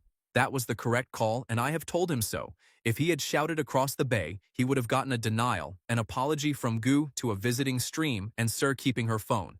Sumin had the other half, and she got hers in the corridor 20 minutes later. She was coming back from the equipment store, and Juwon and Sir were on the stairwell landing, and Juwon was doing the thing people do when they think a stairwell is private, which is talking at a completely normal volume. She heard a sentence and a half. Sumin is not dramatic about her own evidence, and when she reported it to us, she reported exactly what she heard and nothing around it. He said, "We do not use it," Sumin told us. He did not use those words in that order, but that is the shape of it. He said, "We do not use it," and then Sir said something quiet that I could not hear at all, and then he said, "A list of a boy's weak points is not a tactic, and I will not carry it into a bracket." And then, I said. And then he said, "Keep it anyway," Sumin said. Those 3 words I heard clearly because he raised his voice on them. Keep it anyway. The 4 of us were in the study room off the west stair when we put it together, and I have never been in a room where 4 people arrived at the same unpleasant conclusion at 4 different speeds. Sumin was in that room at all because Leah had read her in on the walk back down from the second band, in about 4 sentences, without asking me first. I found out she had done it when Sumin turned up already knowing, and I have still not decided how I feel about it. Beck got there first because he had the picture in his head already. Sumin got there second and was furious about it. I got there third and mostly felt cold. Leah did not get there at all because Leah had already been there for some minutes and had moved on to what to do about it. The activator pages, she said. Front section, 11 entries, everything from the ceremony hall to the corridor to the second band. Dates, wording, duration in seconds, adaptation reading after each attempt. The wording is on there, I said. The exact wording, Leah said. That was the point of writing it down. A trigger is not a category. It is a specific sentence said by a specific person at a specific moment, and I have every one of them in order with a note on how long it lasted. Sumin asked the sensible question, which was whether we could go to GU. And say what, Leah said. A student sat down next to somebody's equipment bag. A page turned in a draft. There is no theft on any recording in that bay. Because there was no theft, there was a photograph of an open book, and if I raise it, I get 1 conversation with 2 instructors in which I explain to a room full of adults precisely which sentences make my partner stop time. That last thing landed on the table and sat there. Beck looked at me, and I looked at the wall. So we do nothing, Sumin said. We do the only thing available, Leah said. We accept that it is gone, and we act as though every line on those pages is now public property, because, functionally, it is. She did something then that I did not expect. She tore the front section out of her own notebook, all 11 entries, and she did not burn it or hide it. She read it aloud to the 4 of us, start to finish, every stupid sentence, every recorded duration. You once cried at a recruitment advert for a noodle chain. Duration, a complete stop, 10 seconds. A first year addressing him as Sir in a corridor. Duration, under a second. Compliment about panicking, 5 seconds. Adaptation to 3% in 1 afternoon. Beck, who had provided one of the entries personally, had gone a color I had never seen on him. Why are you reading it out? I asked. Because in about 3 weeks somebody is going to say one of these to you in front of people, Leah said, and I would rather the first time you hear it out loud is here, in a room with 3 people who are on your side, than there. It will land once. It will land less than once because you will have heard it. That is either the kindest or the coldest thing anybody has ever done for me, and I still cannot decide which. Then she put the pages in the study room bin on top of somebody's sandwich wrapper and said that the 11 of them were dead now anyway. They are not dead, Suman said. They copied them because they work. They copied them last week, Leah said. Adaptation on that whole category is already under 10% and falling, and it does not come back. Whoever reads that list out is going to be standing in front of a boy who is not embarrassed, in public, having announced in advance that he expects a reaction. It is the worst possible way to spend a weapon, and I would very much like them to spend it that way. Then Beck said the thing that actually frightened me, and he said it while stacking chairs, without any particular weight on it. "You have the wrong half, though," he said. "That is a list of things that work. What happened on the hillside is not on any page in there. If somebody wanted to hurt you properly, they would not need a sentence that stops you. They would need a sentence that makes you hang there for a second with your arms down." Nobody answered him. Suman stopped stacking. Leah took her notebook back out and wrote for a while, and then closed it and said that she was going to keep working notes somewhere other than a page anybody could photograph, and that from now on, the working set lived in her head. Two things went up on the main board that week, and they belonged together, because at the time they looked entirely unrelated. The first was a schedule. Combined exercise, Friday, training annex, and the adjoining bay. Third-year demonstration pairs supervising the incoming first-year intake, which meant a room full of 15-year-olds watching us walk through the basics. The second was a single line in the notices from the border office. The second band escort report, filed the night the slope came down, had been reclassified and withdrawn from the student record system. No reason was printed, and no reason was ever given to us. I asked Gu about it in the corridor, and he did not stop walking. "Ask me on Monday," he said. And I said Monday was 4 days away, and he said yes, it was. There were 31 first years in the training annex on Friday morning, and the loudest thing in the building was Hana Yun's splint, which had come off that week and which she was showing to anybody who slowed down. "Third-year demonstration pairs at the near end," Gu said. "Intake along the wall, seated, and I mean seated. Nobody touches equipment that is not handed to them by a person whose name they know." Beck and I had the first slot, which meant walking a 15-year-old audience through a defensive stance with a strapped shoulder while my best friend narrated my failings for laughs. It was going extremely well. Suman was next up and had already told me she intended to be better at it than us. The lights went first.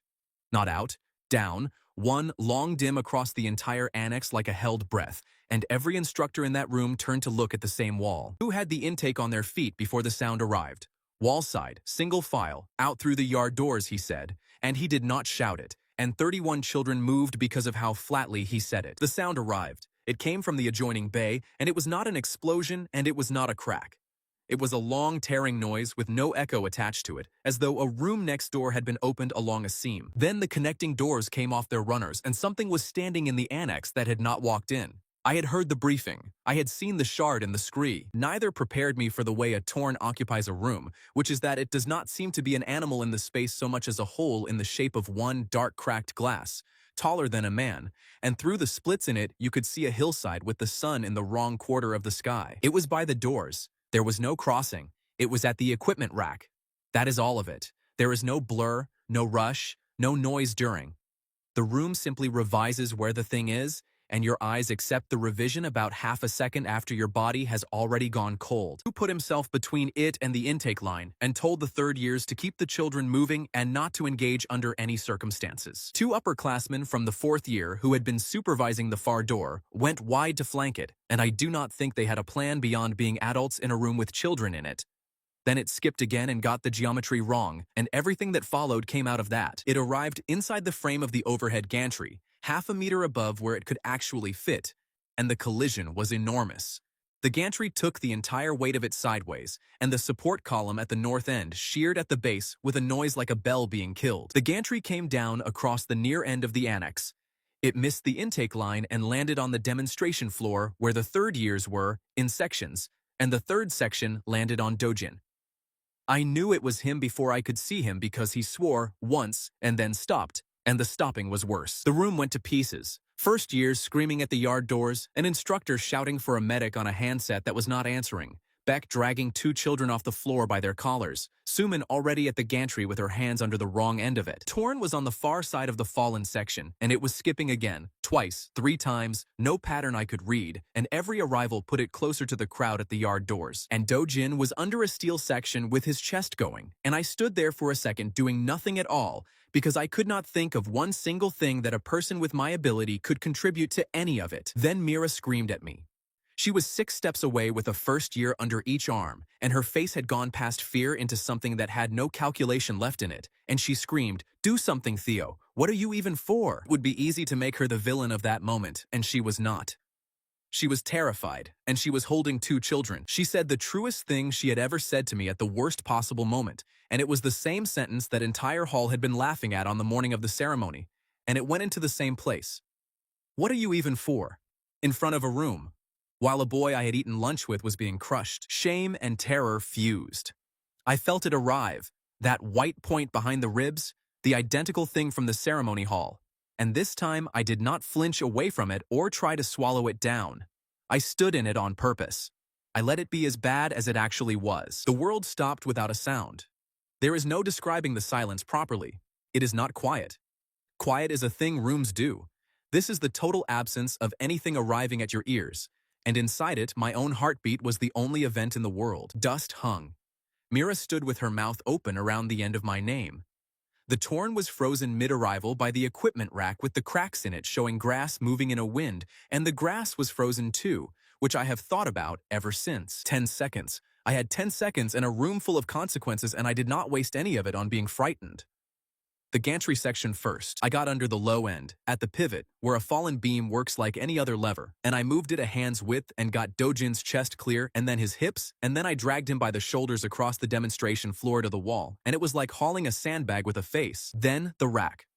The Torn was going to arrive somewhere, and I could not attack it, because striking at a body in the pause ends the pause, and I had learned that lesson off a printed card in front of a laughing hall on the 1st of the month, so I did not touch it. I built a wall in front of the thing instead. The equipment rack went over on its side across the aisle, the 2 loose gantry sections went across the rack, and I put the sparring crates in the gap underneath, and it took most of what I had left. Got back to the spot where Mira had screamed at me with about a second to spare, because standing somewhere else when time restarted would have raised questions I could not answer. The world came back. Sound arrived all at once, screaming, and the medic handset and Suman still heaving at a beam that no longer had anybody underneath it. Dojin was against the wall, breathing badly and unconscious, and he had been unconscious since before I moved him. He never saw 1 second of it. That has mattered a great deal since.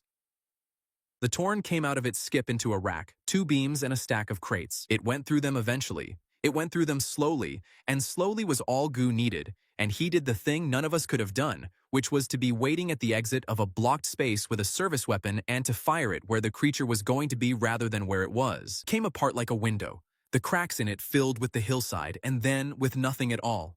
I had about 4 seconds of thinking I had gotten away with it. Then, Leah was in front of me. She had come across the entire annex, and she was not looking at the rack or the beams or Goo, she was looking at my face. And she said my name once, and there was nothing in her voice that belonged to a girl running an experiment. "I thought you were under it," she said. "I counted the sections, and I counted the people, and the number was wrong, and I could not find you." That was not on any list. Nobody had planned it, nobody had performed it, and it went through me like the flare going up over the second band. 30 seconds had not passed since the first pause ended. The room stopped again, and it was a smaller, meaner thing. 2 seconds at the outside, and Leah was awake inside it with me because it had been her fear that did it. We did not use those 2 seconds for anything. There was nothing left to do with them. She stood there with her hand half raised, and I stood there bleeding from the nose onto the front of my own jacket. And then the world came back, and my knees went. She got a shoulder under my arm before I hit the floor. The medic thought it was a head strike from the gantry, and I let him think it. Dojin was carried out with a cracked pelvis and 3 ribs gone, and a prognosis the medic described as annoying rather than dangerous. 2 first years went out with cuts. Nobody died in that annex, and I have never once heard anybody say that out loud as though it were remarkable. What I heard instead, sitting against the wall with my head back and a cloth on my face, was Goo talking to the 2 fourth years by the fallen gantry, and one of them saying twice that he did not understand how the boy had gotten across the floor, and Goo saying nothing at all in reply. The notice came down from the dean's office before the annex had been swept. Dean Pack had not been in the building at the time and had already released a statement about it, which tells you what kind of statement it was. In light of Friday's incident, all field and practical clearances for students below D rank are suspended pending review. He gave a reason too, and he gave it in one sentence. And the sentence was that the Academy would not send children into danger it could see coming. The Academy infirmary keeps visiting hours on a card by the door, and nobody has ever obeyed them. So I went at 7 in the morning on Sunday when the corridor was empty and the tea urn was still cold. Dojin was propped up with a frame over his legs and a bowl of something gray in front of him, and he was in a foul mood, and I have rarely been so pleased to see anybody in a foul mood. "You," he said. "Good. Somebody explain this to me, because 3 separate people have now told me 3 separate versions, and my mother is arriving on Wednesday." "What have you been told?" I said. "That a gantry fell on me," Dojin said, "which I believe, because I was there for that. And that Sumin got it off me, which is where it stops making sense, because I have seen Sumin do the standing press, and she cannot lift a bench." I did not say anything. I sat on the plastic chair and let him complain. And he complained about the food and the frame and the fact that hostage duty had paid 4 practical credits and being crushed by a gantry paid none at all. Then he asked me, in a completely different voice, whether it was true that the thing had come through a wall. "Through the connecting doors," I said. "It came apart in about 40 seconds once Instructor Gu had it in a blocked space. Nobody in that room had to fight it for long." Dojin looked at the frame over his legs for a while. "Everyone keeps saying nobody died," he said. "I have had 4 people say it to me like it is a gift they are handing over. I keep thinking about how I did not hear it arrive.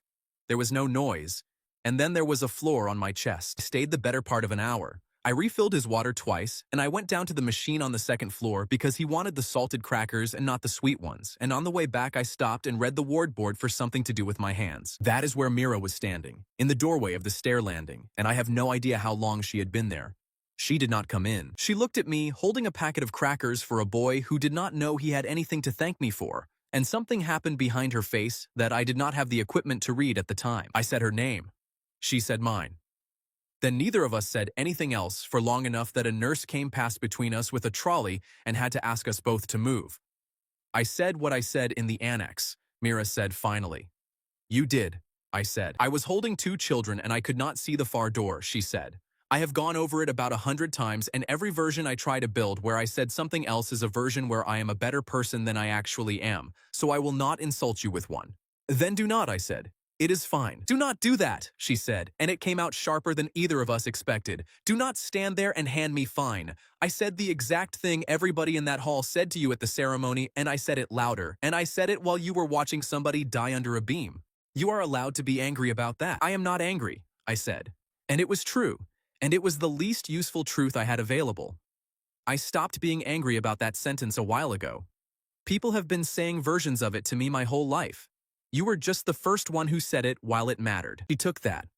She did not argue with it, and she did not soften it, and she stood in the landing doorway for a moment longer. "He does not know you were there, does he?" she said, nodding at the ward door. "He knows I brought crackers," I said.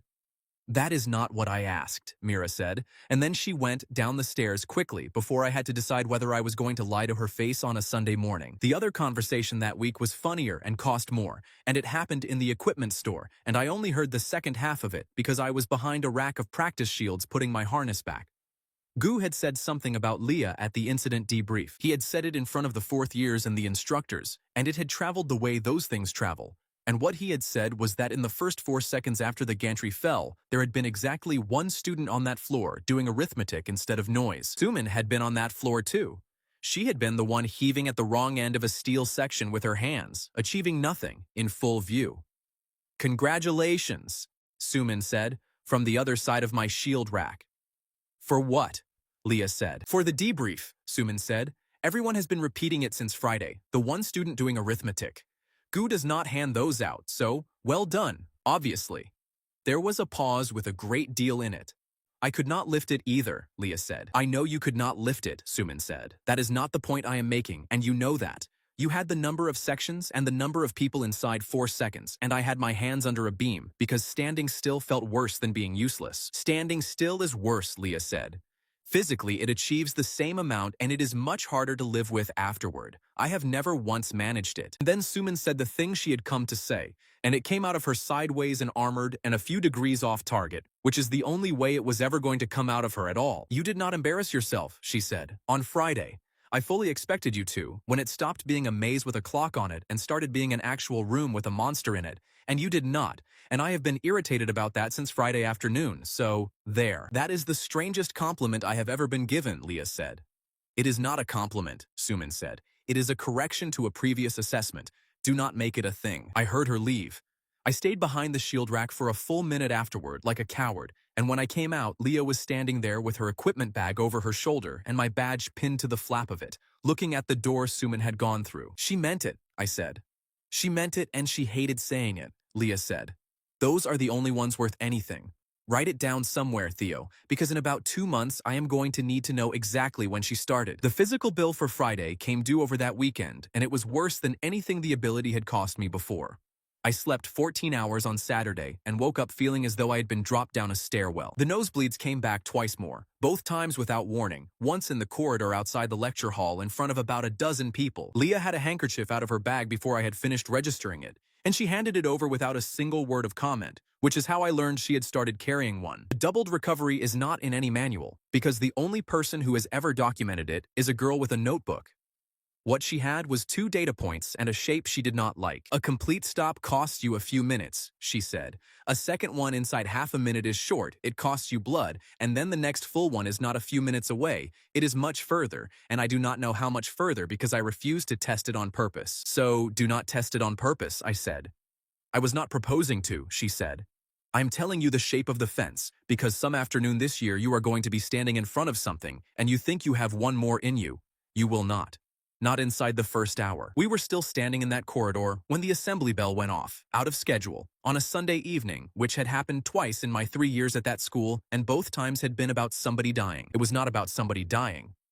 The screens on the east wall came up with the crest of the ranking commission on them, and a time, and a hall, and a single line underneath, and the line said that Dean Pack would address the full third-year intake in person on Monday morning regarding the future of practical clearance. Dean Pack spoke for 19 minutes on Monday morning, and I have never heard a man be so pleasant while taking so much away from so many people at once. He did not stand at the lectern. He stood in front of it with his hands loose, in a hall with the entire third year in it and the fourth year standing along the back wall, and he began by thanking Instructor Gu for his conduct in the annex. And the thanks were entirely sincere, which was the first trap. He described Friday accurately. A tier opened in a bay adjoining a room containing 31 first years.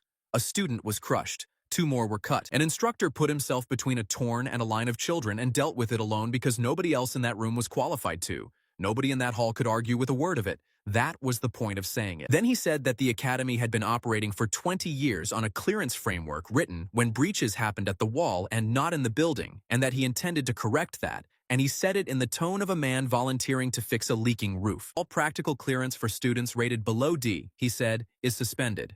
Field placement, live bay exercise, exam participation involving hostile contact. Those students will continue in theory, conditioning, and support roles pending individual review by the commission. The hall did the arithmetic out loud, which is a sound I hope not to hear again. 19 names. 19 students in our year. And not one of them was standing where I was standing, and every single one of them turned around to look at me. It would be easy to tell it as though I were the only one hurt, and that is not what happened. Yoon-seok is rated E and finds water underground, which is a joke in a training bay and is not a joke on a survey line. Bora is rated F and remembers every face she has ever seen, which nobody has ever found a use for and which is not nothing. Both of them had signed the same practical track as me. Both of them were now on a theory track with a review date, and everybody in that hall knew what a review date does, which is that it moves. Gu did not wait to be recognized. He said from the side of the hall that he wished to raise an operational objection. Pak turned toward him with every appearance of gladness. Please, he said. 2 of the students in that annex on Friday moved children off a floor while a torn was skipping across it, Gu said. One of them is rated D and one is rated F. Under this framework, you keep the first and you lose the second, and the difference between them on that floor was nothing at all, which means that when it happens again, the room will hold fewer people who have ever seen it happen before. That is an argument for training, Pak said, not for exposure. Instructor, I have read your annex report twice. It is the best document in the building, and I do not dispute a line of it. Then do not build a policy that contradicts it. Gu said. I am building a policy that survives an inquest, Pak said, and he said it kindly, and that was the sentence that ended the exchange, because every adult in that hall understood it, and nobody could say so. He let it sit for a moment. Then he came back to us, and to me specifically, without once using my name. There is a column on the field incident form, he said. It has been on the form for 11 years. Low-rank field notation. It exists so that when something goes wrong, the commission can see at a glance who was present who should not have been. I felt the red stamp in my pocket from 3 weeks earlier, as though it had gotten warm. In the past month, Pak said, that column has been used twice on this year's cohort. A slope failure on the second band with a technician injured. A gantry collapse in the annex with a student hospitalized. In 11 years, that column had been filled in 3 times total. I am not accusing anybody of anything. I am telling you what a pattern looks like on paper. Leah stood up. She did not ask permission, and she did not raise her hand. She stood up in the 4th row with her notebook shut, which I had learned meant she had no intention of consulting it. Technician on the second band was injured because he walked past a marker against a direct instruction, she said. The slope came down because a gravitational anomaly had been drifting across it for 3 weeks, and the Post reported that noise for 22 days without a response. Neither of those facts is a rank. The hall made a noise when she stood up. Pak did not. Miss Sun, he said, you are the most valuable student in this academy, and I say that in front of everyone. Tell me the second half of your own sentence. I do not follow, Leah said. The technician kept his leg, Pak said. I have read that report as well, or rather I read it before it was withdrawn from the student system, which is a separate conversation. He kept his leg because a slab weighing 400 kilos went the wrong way at a convenient moment, and the account of how that happened is not in the report in any form I can put in front of a commission. Nobody breathed anywhere near me. You are a person who deals in evidence, Pak said. So am I. When you can put in front of me an account of these events that does not have a hole in the middle of it, bring it and I will read every page. Until then, I have 2 injured adults, 1 hospitalized student, a column on a form, and 19 families who are entitled to a chairman who acts on what he can prove. Then he thanked us for our attention and left the stage. And it was, and I say this with no admiration, an extremely good piece of work. Kay was standing at the end of the front row through all of it. He had not been asked to speak, and he did not speak. What he did was stand there in the front row of a hall while a man made 19 students into a liability, and he looked at the floor, and he did not look at the floor the way a bored person does. Mira was 2 rows behind him. She watched the back of his head for the entire 19 minutes. I know because I was watching her watch it. The hall emptied slowly. Bora caught up with me in the corridor and asked me, without any accusation in it at all, whether I thought the review dates were real. I do not know, I said. My brother went to civilian track after a review, she said. They told him 3 months. It was 3 months and then it was another review, and he sells insurance now and he is fine and he does not come to the house on hunter days. Yoon Seok said nothing to anybody. He went out through the yard doors and sat on the wall by the equipment store for most of the afternoon, and Beck, who noticed his rooms, took him a drink and sat with him and did not report a word of it to me afterward. Sumin found us on the stairs and she was white with a rage that had nowhere to go. He used your slope, she said. He used the slope and the technician, and he did it while thanking Gu, and I was standing there thinking he sounded reasonable, and I was in the room and I know what happened. That is the trick, Leah said. He has not said one false thing this morning. He has arranged true things in an order. So we unarrange them, Sumin said. With what? Leah said. And for the first time since the ceremony hall, I heard something in her voice that was not certainty. He asked for an account without a hole in it. The hole in the middle of every one of these events is Theo. And the moment we fill it, we are 2 students claiming that an F rank stops time, with no recording, no witness who saw anything, and a chairman who has spent 19 minutes establishing that we have a motive to invent exactly that. We were still standing on that stairwell when Gu came down it and stopped 1 step above us, and I remembered, with a jolt, what day of the week it was. You told me to ask you on Monday, I said. I did, Gu said. The escort report was withdrawn from the student system at the request of the chairman's office on the grounds of ongoing review. That is the answer, and it is the entire answer, and I do not have a better one for you. That is not an answer, Sumin said. No, Gu said. It is not. So I have stopped asking for them. I have been going to offices for 3 weeks with an objection and a concern and a quiet word, and this morning I stood in a hall and got thanked for my conduct, and 19 of you got a review date out of it. He came down the last step and told us what he intended to do, and he told us plainly, and without asking any of us to agree to it. I am opening a formal file, he said. Tower gallery footage, annex recordings, the second band report while I can still get a copy, statements from anybody who was in either room and is prepared to sign their name under one. It goes to the full commission and it goes with my name on the front of it, and after that, it is a document and not a favor, and a document has to be answered. Gu ran his file out of the equipment office behind the annex, which had a door that locked, a kettle, and no window facing the main building, and I do not believe for 1 second that any of that was an accident. Suman had the statements. Beck had the people.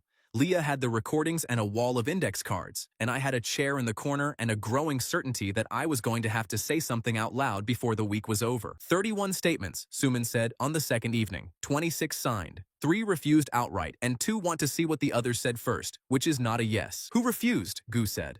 A first year whose parents told her not to, Suman said. A fourth year who was on the far door and says he saw nothing worth writing down. And Kyung, the other fourth year, who told me to my face that he did see something, that he cannot explain it, and that he is not putting his name under a sentence he cannot defend in a room with the chairman in it.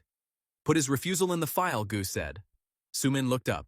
You want me to record that a witness refused? I want the file to be honest, Gu said, or the file is worth nothing at all when the first hard question arrives. Record what he said and record why. A commission can dismiss a witness. It has a much harder time dismissing an instructor who wrote down the inconvenient half himself. Beck was the reason the numbers were that good. He spent 4 days doing the only thing Beck has ever been extraordinary at, which is sitting down next to somebody with 2 drinks and talking about nothing until they tell him something. Hana Yoon signed twice, once for the tower and once for the annex, and added a paragraph nobody asked for about the pair that came last and walked instead of running. Do-jin signed from the infirmary with the frame still over his legs and made Beck read it back to him 3 times before he would put a pen to it. I want the sentence about Suman taken out, Do-jin said apparently. She did not get the beam off me. She has told everybody she did not get the beam off me, and I have listened to her, and I am not signing a page that says she did. Then who did? Beck asked him. Nobody knows, Do-jin said, and he meant it. Write that. Nobody knows, and I was not conscious. And I would rather have that on the page than a nice story. Beck reported it to the room word for word and then went quiet, and I sat in my corner chair and looked at the floor and knew exactly what a coward looks like from the inside. The recordings were the difficulty, and Leah spent 2 nights on them and came out of it in a mood I had not seen from her before. Tower Gallery had one usable angle on the 3rd tier, high and wide and close to useless. What it showed was an arm at the near side of the rig committing back toward the walkway, and then not being where its own arc said it should be, and then continuing normally. 11 frames, Leah said. Between one frame and the next, it is a hand's width out of position. There is no motion blur and there is nothing in shot to have moved it. That is an equipment fault, Gu said, and he said it in the voice of a man who had been told it was an equipment fault and had gone and looked. It is not an equipment fault, Leah said, because the same 11 frames have the dust in them, and the dust is out of position too, and dust does not have a mount.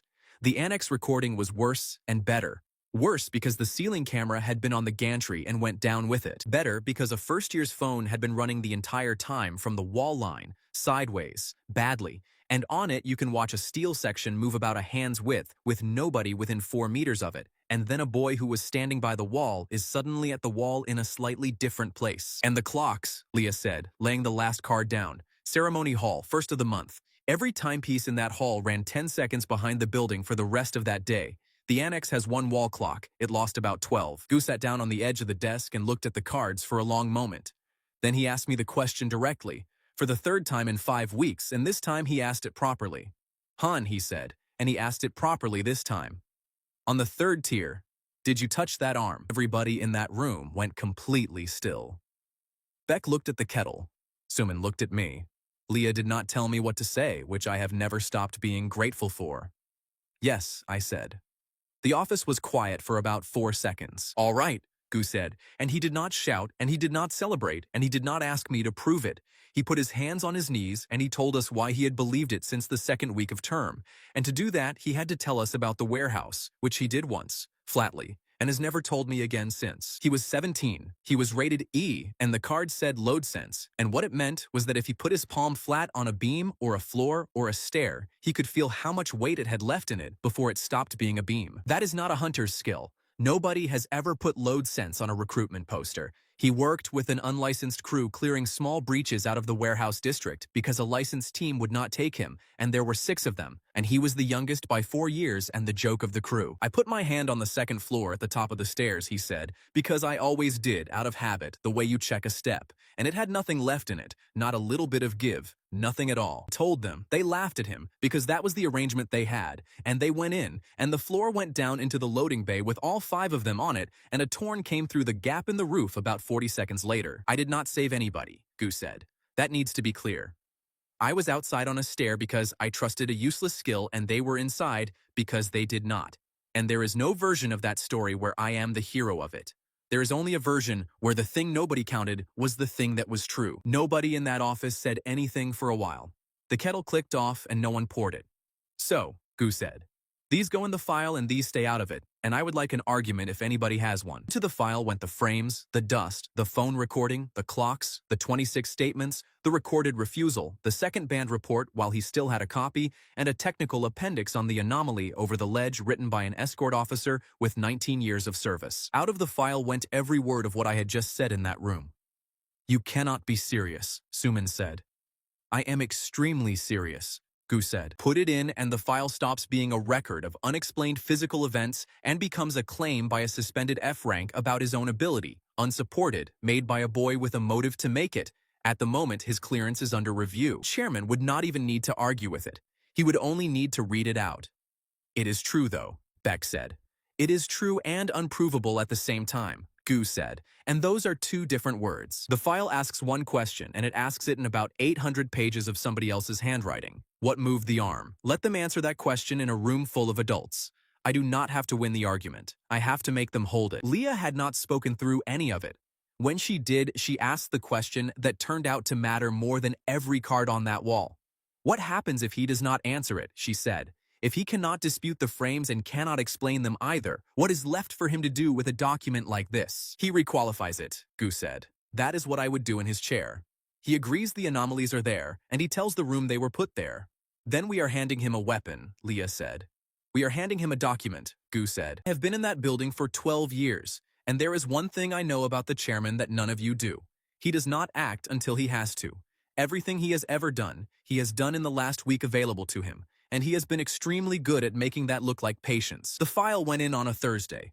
Gu carried it himself in 2 boxes across the main courtyard in the rain, in front of half the school, and I have wondered since whether he chose the weather or only the hour. The commission clerk logged it, stamped it, and issued a reference number, and the reference number came back to Gu's handset in under a minute, which he told us later was the only moment in the entire affair that genuinely surprised him. The response took 9 days, and it came in 2 envelopes.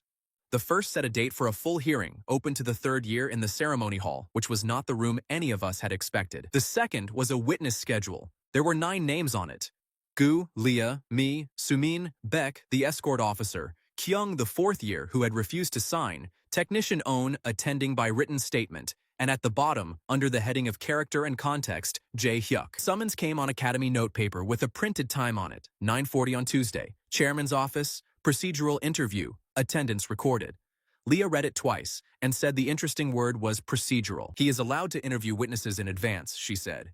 It is in the hearing rules, and it is there for a good reason, which is that a commission should not hear a story for the first time in a room with 200 people in it. So it is normal, I said. It is normal, she said. He is also allowed to do it in whatever order he likes, and he has put you at 9:40 and Jay at 10, back-to-back in a corridor with 1 bench in it. The chairman's office is on the 4th floor at the end of a carpeted corridor, which is the only carpet in that building, and the carpet, I have decided since, does most of the work. You cannot hear your own feet. You arrive at the door already quieter than you were. Jay was on the bench. He had gotten there 20 minutes early for a 10 o'clock appointment, which told me everything about the state of him before either of us said a word. He stood up when I came round the corner. Then he sat down again, and then he said my name, and it was the first time he had said it to my face since the first week of term. You are at 9:40, he said. I am, I said. He looked at the door, then he asked me the question he had come there 20 minutes early to avoid asking anybody, and he asked it fast, the way he does when he is not sure of himself, and the words fell over each other on the way out. At the ceremony, he said, when the arm came round at Mira. Do you remember where I was standing before it happened? Because I have been trying to remember for 5 weeks, and I cannot get it to sit still. You were by the scanner platform, I said. About 9 meters from her. 9 meters, he said. About 9, I said. It might have been 8. He nodded a few times, at nothing. I could not run 9 meters in that time, he said, quietly, and he did not say it to me. Then he looked up, and the shutter came down across his face, and he said, in a completely different voice, that memory was unreliable in a crisis and that everybody knew it was. Clerk called my name. I went in. I have replayed the 4 minutes in that anteroom more often than the hour that followed it, because in that anteroom, he was one honest sentence away from the rest of it going differently. Dean Pack's office has a window that looks north, and you can see the rift from his desk, which he has arranged so that a visitor sits with their back to it. He came round the desk to shake my hand. He asked after my shoulder by name, the specific joint, and he had read the medical note, and he was pleased that the strapping had come off early. Then he sat down and told me that the file instructor Gu had submitted was the most serious document to reach his commission in 9 years, and that he had read every page of it himself, twice in his own time. You are going to tell me it is wrong, I said. I am going to tell you it is excellent, Pak said. That is what makes it serious. Nobody in this building can explain 11 frames of that tower recording, and I have had 2 engineers and a maintenance chief look at them. They cannot explain the dust either. I said nothing because Leah had told me to say nothing 4 separate times on the walk over. Let me put my difficulty in front of you, he said, and he did it without any performance at all. I believe that a slab of stone went the wrong way on a hillside, and a technician kept his leg because of it. I believe something moved a gantry arm in my annex. I believe you were in both rooms. What I do not have, and what nobody on that commission will ever have, is one single account of how that can be tested by a person who was not there. Then say that at the hearing, I said. I intend to, Pak said, and once I have said it, the rest follows on its own. The commission finds the events unexplained. Unexplained events attached to the people standing nearest them. And there are 19 students in your year on a review date, and every one of those reviews lands on a desk in a building that has just spent a public afternoon being unable to explain what happens when low-rated students are in the room. That is not their fault, I said. It is not, he agreed, and it is not yours either. I have never said that it was, and I never will. You have, however, been asked by an instructor I respect enormously to stand up in front of 200 people and be the unexplained thing, and nobody has sat you down and told you what that costs the other 18. I did not have an answer, and that is worth admitting, because it is the only conversation in this entire affair where I walked out having lost. There is a version of Tuesday, he said, where you send a written statement rather than a peer, where the hearing turns on the instructor's evidence and not on a student's person, and where in 8 weeks I sign 19 reviews in one afternoon and none of them is complicated. I am not offering you that. I am describing it. You will do what you think is right, and I will not think worse of you for it either way. He stood up and shook my hand again at the door. He wished me luck with the coronation trials, and he meant it, and the appalling thing is that I think all of it was sincere, every word, right down to the sentence that was designed to take my legs out. The clerk kept me in the anteroom for 6 or 7 minutes afterward, stamping a form and asking me to confirm my student number twice. Jay had already gone in. The inner door is heavy and the carpet is thick, and I heard almost nothing, which matters, because almost nothing is not the same as nothing. I heard the chairman's voice, level and warm, for a long stretch without a break in it. I heard Jay answer twice, both times short. Near the end, I heard one full sentence come through the door clearly, because Pak had walked toward it while speaking, and the sentence was, "Your father has never once had to wonder whether the story was his." The door opened about a minute later. Jay came out gray, and he did not see me at all, and he walked into the corner of the clerk's desk with his hip on the way past, and did not react to it. Mira was waiting at the bottom of the stairs. I came down behind him at a distance I told myself was accidental. "What did he want?" she said. "Nothing," Jay said, without slowing down. "Procedure. They interview everyone." "They interviewed you for 40 minutes, Mira said. "They had Theo in for 20. "What did he want?" "He wants to know what I saw," Jay said, and his voice went up. "Which is a reasonable thing for a chairman to want to know before a hearing, and I told him what I saw, and I do not understand why everyone in this school has started asking me questions in that specific tone." "Then tell me what you saw," Mira said to him. "I have told you what I saw," he said. "I have told you 4 times. "You have told me the story," Mira said. "You have told the second years the story, and you have told the broadcast crew the story, and I have heard it enough times to say it along with you. I am asking you what you saw. Those are different questions, and you know that they are, because you have never once in 5 weeks answered the second one." Jay looked at her, and there was a moment there, a real one, where his mouth opened and something honest was on the way out of it. Then 2 fourth-years came down the stairs behind me talking about the hearing, and Jay heard them, and the moment closed, like a shutter. "I have a session," he said. I am not doing this in a stairwell. He went. Mira stood there with her hand on the rail. She did not look up at me, though she knew perfectly well I was on the landing, and after a while she said, to nobody in particular, that she had spent a year and a half telling herself that being careful about who she stood beside was the honest option. The hearing was set for 8 days later. They took the chairs out of the ceremony hall and put in rows, 240 of them, in the same room where a screen had once printed the words "severe embarrassment" above my head for the entire third year to read. The witness order went up on the board the evening before. Gu first, then the escort officer, then Suman, then Beck, then Leah, then me. Kyung, the fourth year, had been recalled to the list after all, at the chairman's request, and placed 7th. Bae Hyuk was last. Under his name, on the printed sheet, in the same font as everything else, the clerk had typed the words at the chairman's discretion, and nobody in that corridor could tell me what they meant. 240 chairs and every one of them full, with the fourth years standing along the back and the first year intake on the floor at the front because there was nowhere else to put them. Gu spoke for 50 minutes and he was extraordinary. No adjectives, no appeals, no mention of anybody's rank at any point. He put the 11 frames on the screen and left them there while he described the arc the arm should have taken, and then he showed the dust, and the hall made a noise it did not mean to make. The escort officer went next and said under oath that in 19 years he had never seen a 400-kilo slab leave a leg in the manner described, and that he had written his appendix expecting to be asked about it, and that nobody had asked him about it until Instructor Gu. Suman gave her statement like a technician reading a gauge. She had times. She had positions. She said she had been at the wrong end of a beam achieving nothing, and that when she looked up, the beam was off dojin and she had not felt it move. Beck was better than any of us expected, and worse for us than any of us expected, and it was not his fault.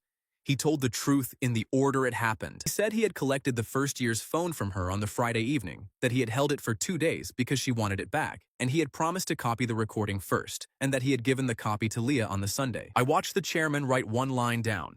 He did not look up while he wrote it, and he did not write anything else for the rest of Beck's testimony.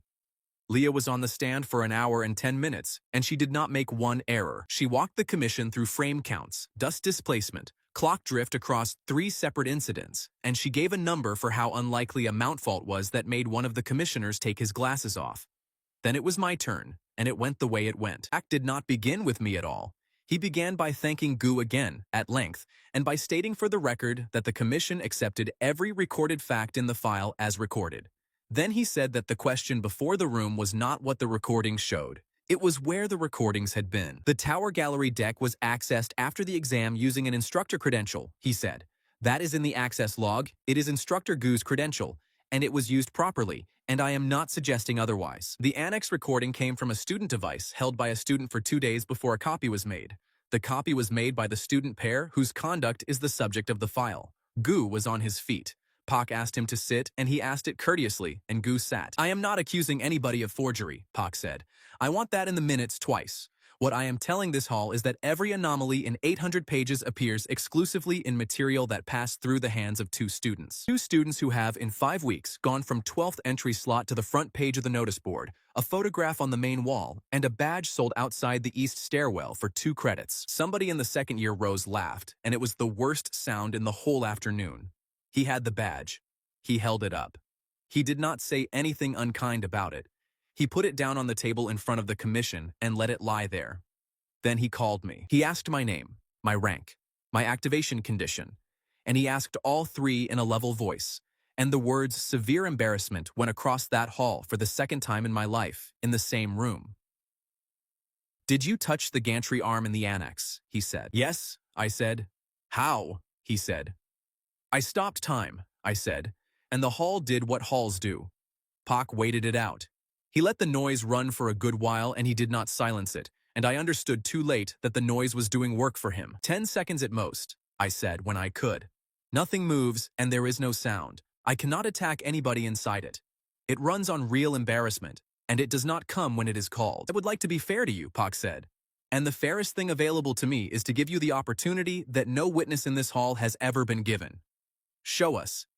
Gu said no, once. Loudly. The chairman said that the request was voluntary, that the witness could decline, that a declination would be recorded as a declination and nothing more, and that he was asking because he genuinely did not wish to find against a student without offering him the one thing that would settle it. I said yes. Of course I said yes. 240 chairs and a boy who had been laughed at in that room already, and the only card I had was a card that did not answer to me, and I picked it up anyway. Gave me a chair on the floor of the hall. They gave me a minute, and then another minute, because Pak insisted the clerk offer me a second one. Nothing happened. I stood in the exact place where the scanner had printed my condition above my head, in front of everybody I had ever known, and I tried to be embarrassed on purpose, which is like trying to be surprised on purpose. Every second made the room quieter, and every quiet second made it more impossible. Then somebody in the fourth row said, not loudly, that this was the most embarrassing thing they had ever seen, and about a dozen people laughed. And my ability did the thing it does when somebody performs at it. It hung. My hands went heavy, and my legs stopped answering, and I stood there for 1 full second, in front of 200 people, unable to move at all. Chairman asked whether I was unwell. He asked it with real concern in his voice, and he had a clerk bring me water, and the minutes of that hearing record that the witness appeared briefly unwell and was offered a chair, and that is the sentence that went around the school by dinner. Kyung came after me, and he did what he had said he would do, and I have never blamed him for it. He said he had been on the far door. He said he saw the boy by the wall, and then saw him in a slightly different position and could not account for the interval. He said he could not defend that account and would not pretend to. Then Pak called Jay, and the hall leaned in, and I watched a man who had been my classmate for 3 years walk to the front of a room with his shoulders set like his father's in the recruitment posters. Pak asked him 3 easy questions first: where he had been standing at the ceremony, what he remembered of the beam, whether he had struck the golem's arm. Jay answered the first 2 and hesitated on the third, and Pak did not press him on it, which I did not understand until later. Then Pak said, I am going to ask you the only question that matters, and I would like you to take your time with it. In your own honest recollection, did you cross the floor to Miss Kwan before the beam landed? Jay said, I am not sure what I saw. He said it quietly. He said it into a hall that had gone completely silent, and everybody in that room heard all of it, and the effect of it needs stating precisely. He did not accuse me of anything. He did not claim the rescue. He simply declined to know, in a room where his knowing was the last thing that could have held Gu's file together. Pak thanked him. And then, because he is who he is, he asked one more question, gently, as though it had only just occurred to him. Has anybody discussed the ceremony with you recently? He said. Jay said yes. He said that Theo Han had asked him, in the anteroom outside the chairman's office 8 days ago, how far from Mira he had been standing, and that Theo had supplied him with the distance himself. It was true. Every word of it was true. He had asked me, and I had answered him, and the true version of it and the version that landed in that hall were 2 entirely different events. And the second one took about 11 seconds to say. Gu got up and told the commission what had actually happened in that anteroom in the version he had been told. Pak agreed at once that it was entirely possible. He said the commission had no reason to doubt the instructor's account, and that this was the difficulty the entire afternoon had been about, and he sat down. The finding was read at 6:10. The commission accepted the recordings as authentic. It found the anomalies unexplained. It found that the chain of custody of 2 of the 3 primary exhibits was insufficient to exclude the possibility of arrangement, and it recorded that possibility formally, which is a sentence that does not accuse anybody of anything and never stops following them. Clearance suspension for students below D rank was upheld. All 19 reviews were confirmed to proceed on schedule. And a new line was added that had not existed that morning because the pair of us had gone into that room as the people asking a question and come out as the subject of one. Theo Han and Leah Sun were suspended from all operational participation pending completion of a disciplinary review into the presentation of evidence. Not laughed at. Recorded. There is a difference between a hall that thinks you are a joke and a document that thinks you might be a liar, and the difference is that a hall gets bored. The room emptied around us, and neither of us moved for a while. Beck stood in the aisle not saying anything, which from Beck is a kind of alarm. And the clerk came down the aisle with her tablet and asked politely, in front of everybody still filing out, whether Miss Sun would remain behind, because the chairman had asked to speak with her privately before she left the building. I waited for her on the low wall outside the ceremony hall for 55 minutes, in the dark, with Beck sitting beside me not making a single joke, which was the most frightening thing about the entire evening.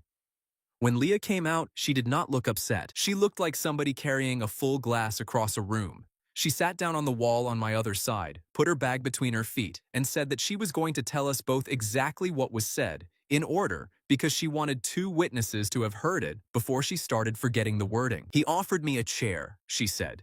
He asked whether I wanted the clerk present. I said no, and that was my error, and I knew it was my error while I was saying it. What did he want? Beck said.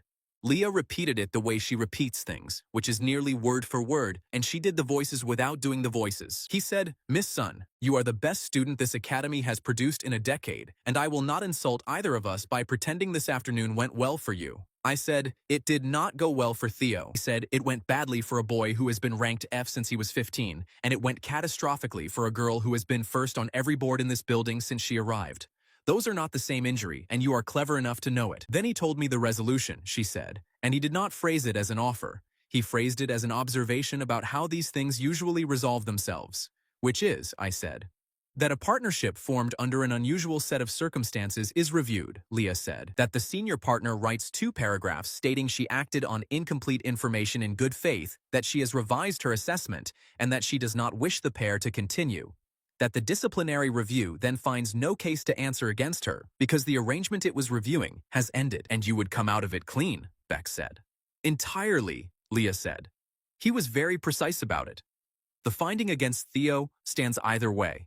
Nothing I signed changes one word of that. The only thing on the table was whether the record also has my name in it. I did not say anything at all for a moment. It is a strange thing to hear somebody describe the exact shape of the door you have been quietly hoping they would take. You should have taken it, I said. I know that is what you think, Leah said. So I told him this. I said, Chairman, I want to be sure I have understood. You are asking me to state in writing that my assessment of Theo Han was an error. And he said, I am asking you to state that you acted on incomplete information, which is true, because you did. You did not know the recordings would come through a student's hands. You did not know the boy would be unable to demonstrate anything in that hall. Every word of the statement would be accurate. And I told him that the statement would be accurate and false, Leah said. And he asked me to explain the difference. And I could not in a way he would accept. And I have been thinking about it for an hour and I still cannot. Then how did you answer him? I said. I said no, Leah said. Twice. The second time because he asked me to sleep on it, and I did not want him to have the night to think of a better argument than the one he had used. Beck said something under his breath that I will not record. He was not angry, Leah said. That is what I want you both to understand, because it will matter later. He thanked me. He said that he had asked because it would have been unforgivable not to offer, and that he hoped I would remember he had offered. And then he said one more thing while I was standing at the door, and I want it repeated exactly. She got it out flat. He said, I have made a note of our conversation for the minutes, as I am required to. It will read that you were offered a resolution consistent with the evidence and declined it. That is not a punishment, Beck said. That is the entire punishment, Leah said. There is nothing else coming. He is not going to move against me. He is not going to bar me from anything. He is not going to say one unkind word about me in public for the rest of the year. He wrote a sentence. The minutes were circulated to the commission and to the senior faculty 6 days later, and the sentence in them was slightly different from the sentence he had said to her, and the difference was the work. It read that the second party had been offered a resolution consistent with the evidence and had declined it, and that the commission noted the continuing exercise of questionable judgment. Continuing. That was the word. Not an error, a pattern. And it was in a document that nobody was supposed to read outside the commission, which meant that by the end of the second week, half the school had read it, and every single one of them had been told it in confidence. The way it landed was not what I expected. Nobody was cruel to her, nobody laughed. That is not how it works with somebody like Leah, and I had never understood that until I watched it happen. What happened was that the tactical seminar convener reassigned the third-year study block, and Leah was no longer leading it, and the notice gave a reason about rotating leadership opportunities that was perfectly reasonable and had never once been applied in 3 years. What happened was that a second year with a routing problem stood in the corridor for a while, looking at Leah, and then went and asked Suman instead.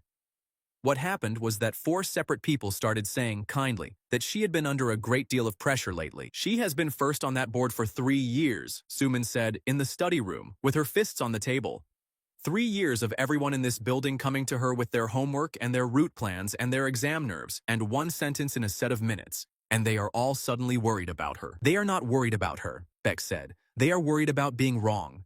She was the person who was never wrong. So if she is wrong now, then everything she ever told them might be wrong too. And it is easier to be worried about her than to check. That is the most intelligent thing you have ever said, Suman told him.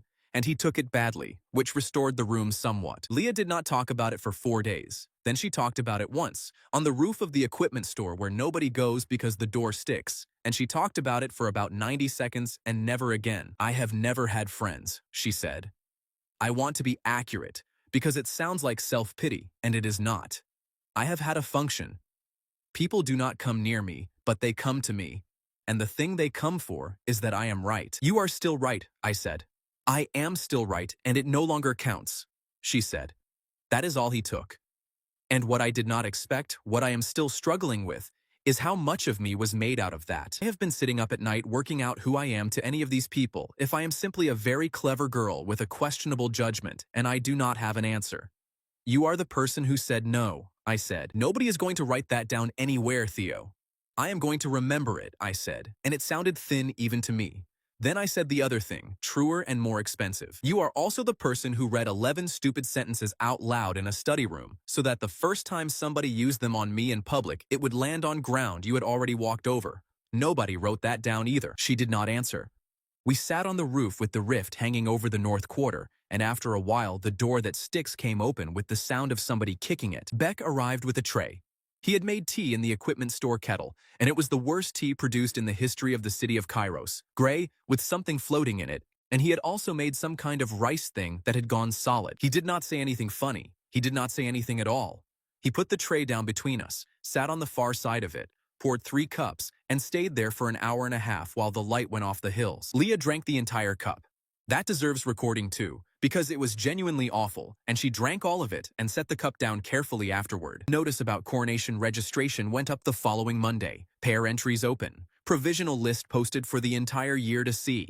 We were on it, 13th of 14 pairs, and beside our names, in the same font as everything else, the clerk had entered a single word and the word was reviewing. The theory track meets in a lecture room on the ground floor with a view of the yard so that 19 students can watch everybody else do practical work through a window, while a very decent instructor teaches them hazard classification. Bora sat next to me on the first morning and told me she had decided my face was going to be easier to look at up close. Then she asked me the question the entire room had been carrying for 12 days. And she asked it without any cruelty at all, which is the only reason I could answer it. Was it better before all of this? She said. Before what? I said. Before the file, she said. Before your instructor took 2 boxes across the courtyard in the rain. Because we were all on a review date in the spring anyway. Everyone knows the reviews were coming. And now we are on a review date attached to an afternoon where a chairman stood up and said the word arrangement 40 times. I do not know, I said. I have thought about it every night since, and I genuinely do not know. That is a better answer than the one I expected, Bora said, and went back to her notes. And that was all of it, and it sat on my chest for a week. Yunsuk did not speak to me at all. He did not do anything unkind either. He simply stopped being in rooms I was in, which is a thing people can do to you very quietly. Mira came to find me on the Thursday, in the yard, in front of a reasonable number of people, which I noticed because she had never once done anything in front of a reasonable number of people that she did not intend to be seen. I want to ask you something, and I want you to answer it like it is not a trap, she said. Ask, I said. At the ceremony, she said, on the morning of it. Did you move me? Yes, I said. She nodded, slowly, as though she were checking an answer against one she had already written down. How far? She said. About 1.5 meters, I said. From under the arc to behind the platform edge. You were extremely difficult to move, if it helps. It does not help, she said, and something in her face let go a little anyway. Then she said, I have known since the hearing. I knew before the hearing. What I have been doing for 12 days is looking for a way to know it that does not require me to accept the rest of what it means. Which is, I said, that I stood in that hall and told a boy I would not fight beside him, and then I stood 8 steps away while he saved my life, and then I applauded somebody else for 4 weeks, she said.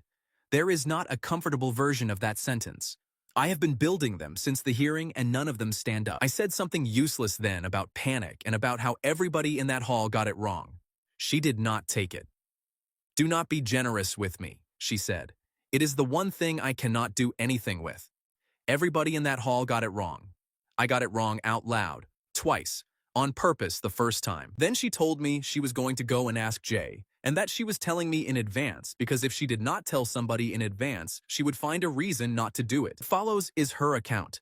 She gave it to me 2 days later on the same stretch of yard, in the flat voice of somebody who has practiced getting through a thing without stopping, and I have no other source for any of it. She waited for him at the second floor practice bay because he books it alone on Fridays, and she went in and put the door on the latch so nobody could walk in on them, and she told him she wanted the ceremony from the start and that she was not leaving. He said, we have done this. She said, We have never done this properly. You have told me a story 4 times. I want the ceremony, all of it, from the start. You were over by the scanner platform. The arm came round at her. Then what happened? He answered that one at once, and he said, then I ran. She said, 9 meters. And he stopped, she said.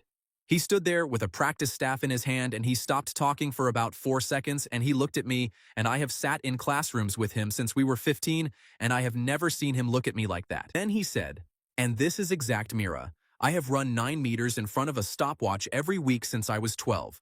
I know what it costs. I have known since the second day, and I have been trying to make it fit, and it does not fit. She said, so say it. And he said, it was not me. She told me that when she got to that sentence, out in the yard, she had to stop for a moment before she could get to the next one, and I did not fill the silence for her, which I think was the only useful thing I did in the entire affair. He said it. She said, it was not me. He got that far, and then he did not stop like somebody who has finished a sentence. He stopped like somebody who has heard a door open behind him. What did he say next? I asked. He said, I do not know what happened, Mira, and neither does anybody else. That is the entire finding of the commission.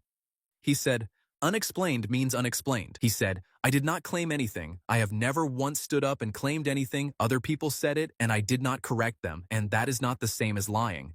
That is not what he had just said, I said. I know what he had just said, Mira said. I was standing there. It took him about 6 seconds to go from it was not me to a paragraph he had clearly practiced, and the paragraph was better constructed than anything he has said to me in a year. She asked him one more question, and it is the one I would not have thought to ask, and it is the reason I have never once been tempted to think of Mira as a person who chose badly and stayed choosing badly. She said, who told you to say unexplained means unexplained? And he said, nobody, she said. And then he put the staff back on the rack, and he said he had a session, which is the same sentence he used on me in the stairwell, and he went, and he left me standing in a bay he had booked for another 40 minutes. She did not cry telling me that. She looked at the yard for a while, and then she said the thing that I have thought about more than anything else in that entire year. I do not have any proof, she said. I have a boy who said 4 words and then took them back, in a room with nobody in it, with the door on the latch because I put it there.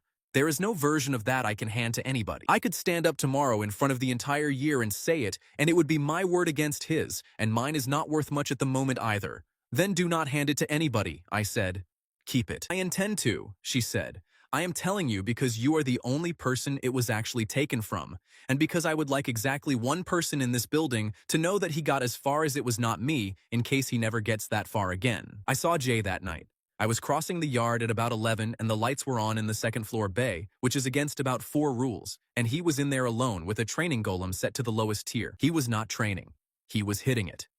There is a difference, and anybody who has spent 3 years in that building can see it from a yard away, and he was hitting a machine that does not hit back at a setting for first years, over and over, badly, with his form falling apart. He stood in the dark and watched for about a minute, and I did not feel one single thing that I am proud of.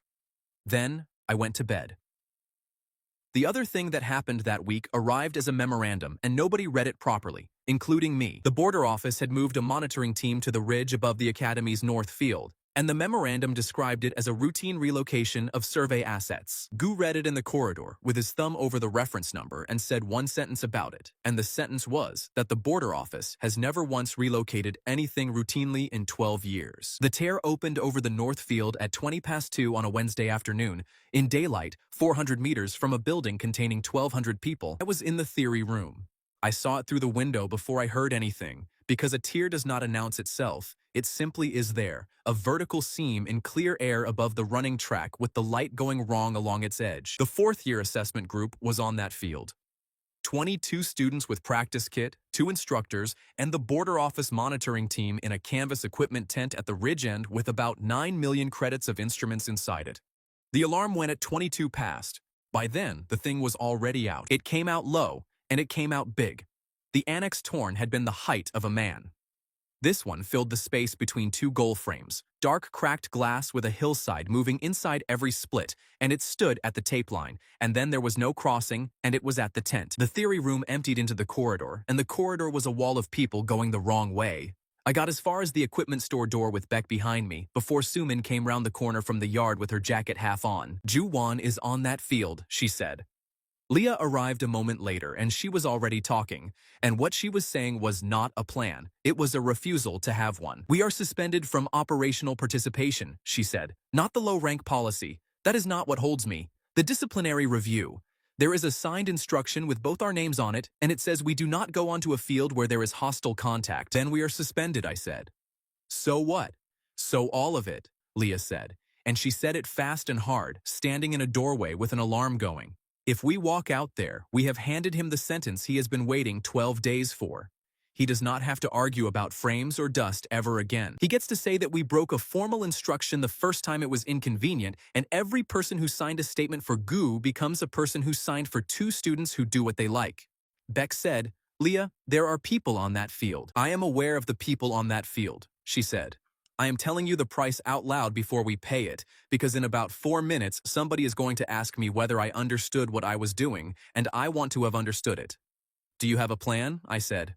"I have the annex data," she said. "Then that is the entire conversation," I said, and went out the store door, and she came after me, and behind us Suman was already shouting at the corridor to get people to the west stairs. What we saw from the touchline is the reason Juwon Kong and I have never had an argument since. He had put himself between the Torn and the equipment tent. He was rated A, he was the strongest student in that year by a distance, and he did the thing his entire philosophy required of him, which was to close the distance and hit it as hard as a human being can hit anything. Strike was beautiful. I have watched the recording since, and it is genuinely beautiful, and it went through empty air, because the thing had already gone. He had put everything into it, and there was nothing at the end of it to stop him, and his own momentum took him off his feet and across the grass with his shoulder down. He went into the tent's guy lines and came up tangled with his ankle at an angle ankles do not go.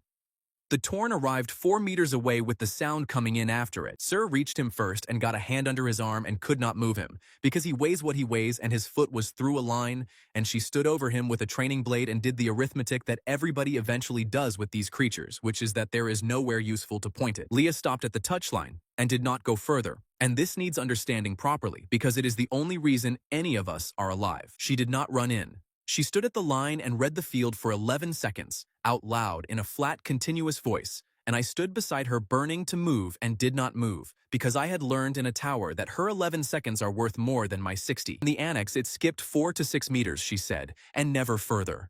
It arrived inside a gantry frame, and it damaged itself doing it, which means it does not check. It cannot arrive inside solid matter without harm, and it does not know that in advance. So it needs somewhere open, I said. It needs somewhere open and it prefers volume, she said. Look at the field. It is the emptiest ground in this academy. Every skip point on it is open, so it can go anywhere it likes, and that is why it looks unpredictable. Take the open ground away and it has a list. That is the moment the entire year turned, and it turned on a girl with a questionable judgment standing behind a white line saying, "Take the open ground away." We took it away with rubbish. That is the honest description. There was no equipment on that field worth the name. The assessment group had 2 kit trailers at the touchline. We put both on their sides across the near approach, Beck and Suman on one and me on the other, and Beck's skill turned out to be worth exactly what he had always said it was not, because once he had a grip on the trailer rail, it did not matter what physics thought about it. The goal frames came down flat across the gap between the trailers. 22 fourth years had dropped their practice shields in a line when they ran, and Suman ran the length of that line collecting them, and Seer stacked them against the tent side. And neither of them said one word to each other the entire time. Leah called it as a shape, not as instructions. Fill the west approach, fill under the ridge bank, leave the drainage cut open. The drainage cut runs along the far side of the north field, concrete, 2 meters deep, 4 wide, dry most of the year. It was the largest open volume left on that field by the time we had finished, and it was the only one, and everything else was a mess of steel and canvas and stacked shields with no room in it for a thing the size of a car. I went for Juwon while they built it, which was my half, and it was the least clever thing anybody did that afternoon. He was conscious, and he was furious, and the first thing he said to me was that I was suspended. "Yes," I said, and got his foot out of the guy line. The second thing he said, with his ankle in my hands and a torn 6 meters away, was that he had hit it clean and that he wanted somebody to tell him what he was supposed to have done differently. "You were supposed to hit where it was going," I said. "That is all. That is the only difference." "I do not know where it is going," he said.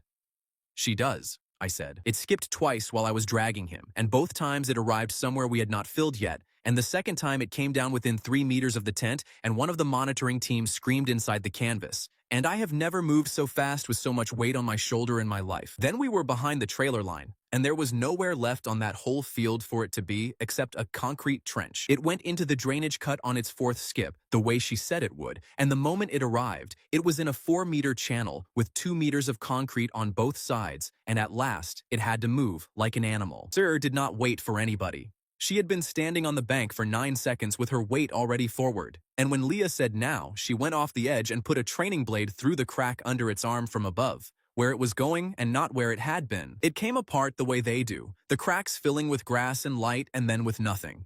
The pieces went to dust before they reached the bottom of the trench. The field was silent for about 4 seconds. Then 24 people started shouting at once, and the license team came through the north gate 20 minutes too late to do anything except take statements. Juwon sat on the grass with a broken ankle and looked at the trench for a long time. Then he looked at the trailers and at the goal frames and at the shields, and I watched a man do a piece of arithmetic he had been avoiding for 3 years. Sir stood on the bank cleaning her blade and did not look at anybody at all. When Leah went past her, she said one sentence, quietly, without turning around, and the sentence was, "That was 4 to 6 meters and a preference for volume, and I would like the annex data." The escort officer from the license team wrote the incident log at the touchline with the field still full of people. He asked who had built the barrier line, and there was a pause of about 2 seconds, and then Suman said, loudly enough for the entire field, Theo Han and Leah Sun, and about 6 other people said it after her. He wrote our names down. Then he asked, because he had to, whether either of us was under any operational restriction, and the field went quiet again. And Leah said yes, and gave him the reference number of the instruction from memory. He wrote that down too. He was not unkind about it. He simply wrote it down, and then he thanked us, and then he told us that a clerk from the chairman's office had already been on the field for 6 minutes and was waiting by the west gate with a form. The incident review was held in a committee room and not the ceremony hall, which the clerk explained was because it concerned a breach of instruction and not a matter of general interest to the student body. 41 people came anyway. They stood along the back wall and in the doorway and out into the corridor, and by the time the chairman arrived, there were 4th years sitting on the floor, and nobody asked them to leave, and I have always believed that was Gyu. Juwon gave evidence with his ankle in a walking brace, and he did not sit down to do it. I closed at approximately 4 meters and struck the creature across the upper body, he said. It was the best strike I have made in 3 years at this academy. It hit nothing.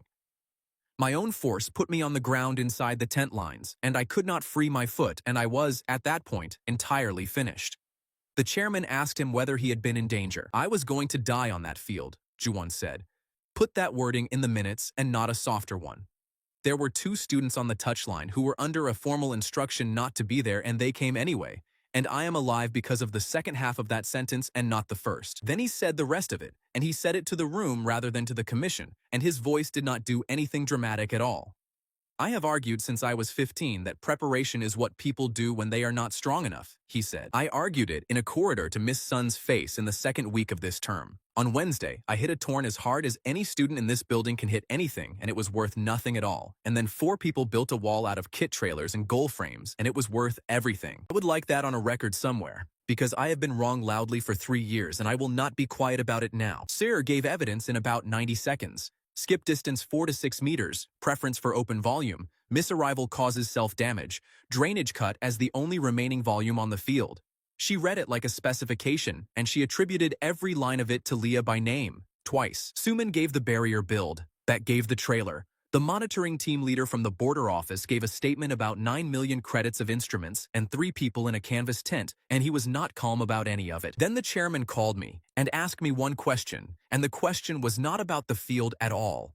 Mr. Han, he said, on Wednesday afternoon, were you aware of the terms of the instruction issued to you and Miss Sun on the 11th? Yes, I said. Did you read it when it arrived? He said. Yes, I said. Did you understand that it prohibited your presence on a field where hostile contact was in progress? He said. Yes, I said. And did you go onto that field? He said. I stood in a committee room with 41 people in the doorway and did the thing that nobody had prepared me for, which was to be completely uncomfortably honest about having been in the wrong. I did, I said.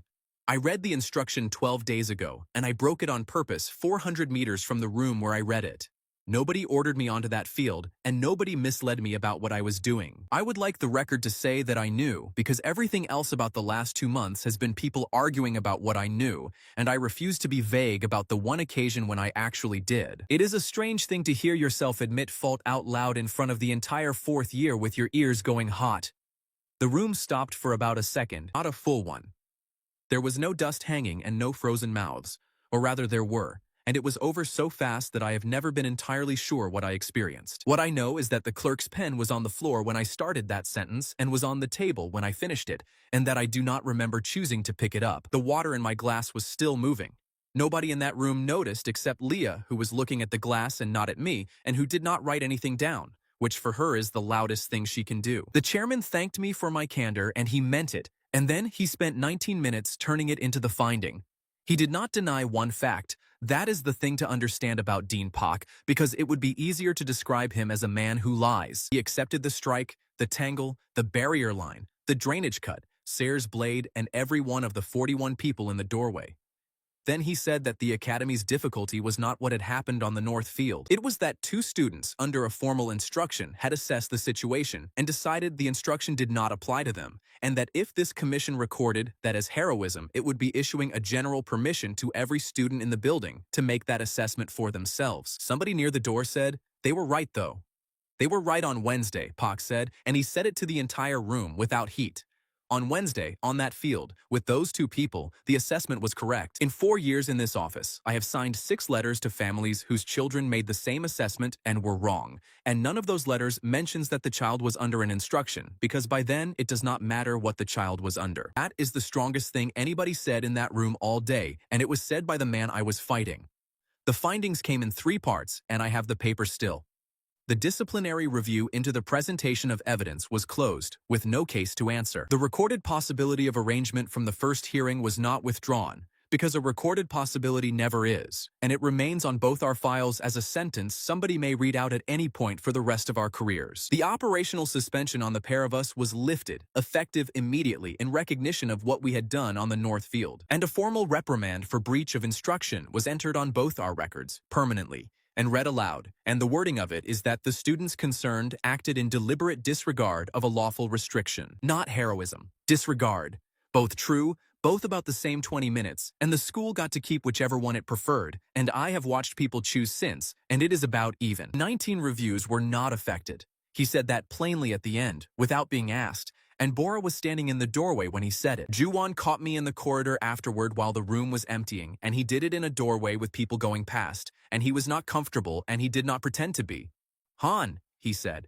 "Yes," I said. "Thank you," he said. That was all of it. 4 words in a corridor from a boy who had spent 3 years telling anybody who would listen that people like me were a rounding error, and then he went to get his brace looked at, and neither of us has ever mentioned it since. Sir was more direct, in her own way. She found Leah at the notice board that evening, and Leah gave me the exchange afterward, almost word for word, the way she gives everything. Sir asked for the annex data properly, and Leah handed all of it over without conditions. Sir looked at the pages for a long moment and then said that she had photographed a notebook in a training bay in the autumn, and that she had not deleted the copy she made of it. "I know," Leah said. "I will not delete it now either," Sir said. "I am telling you that it exists because you have just handed me 9 pages of skip intervals, and I would rather owe you an honest debt than a quiet one." Last thing that went up that week was the coronation entry list, confirmed, printed, no provisional column on it anywhere. 14 pairs, Juwon and Sir at the top on their assessment scores, Sumin and her partner 4th, and 13th, where we had been on the provisional sheet, Theo Han and Leah Sun, with the word reviewing gone from beside our names and nothing at all in its place. Beck asked Gu in the corridor how the chairman had let that through after everything, and Gu did not stop walking. What he said was that a man who has just told an entire academy that 2 students were correct on Wednesday cannot then remove them from a tournament on Thursday, and that this is the only kind of victory that institution has ever handed anybody. Then he stopped and came back 2 steps and said the rest of it to both of us. "Understand what you have got," he said.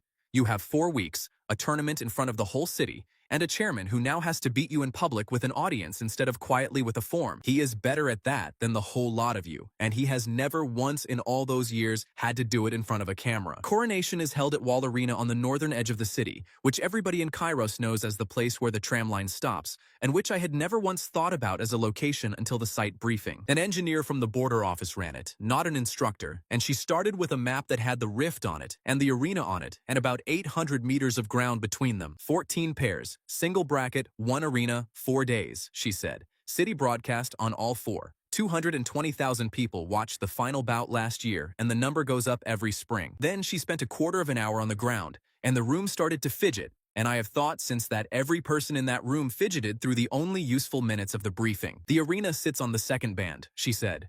It was built on it in the second year after the rift opened, because in the second year after the rift opened, nobody knew what a band was. There are 17 monitoring points inside the perimeter, and 11 of them have been noisy since the autumn. Somebody asked what noisy meant. It means the instruments report activity with no event attached, she said. Micro-displacement, thermal drift, occasional weight anomalies. The same signature the second band post reported for 22 days before a slope came down on it in the autumn.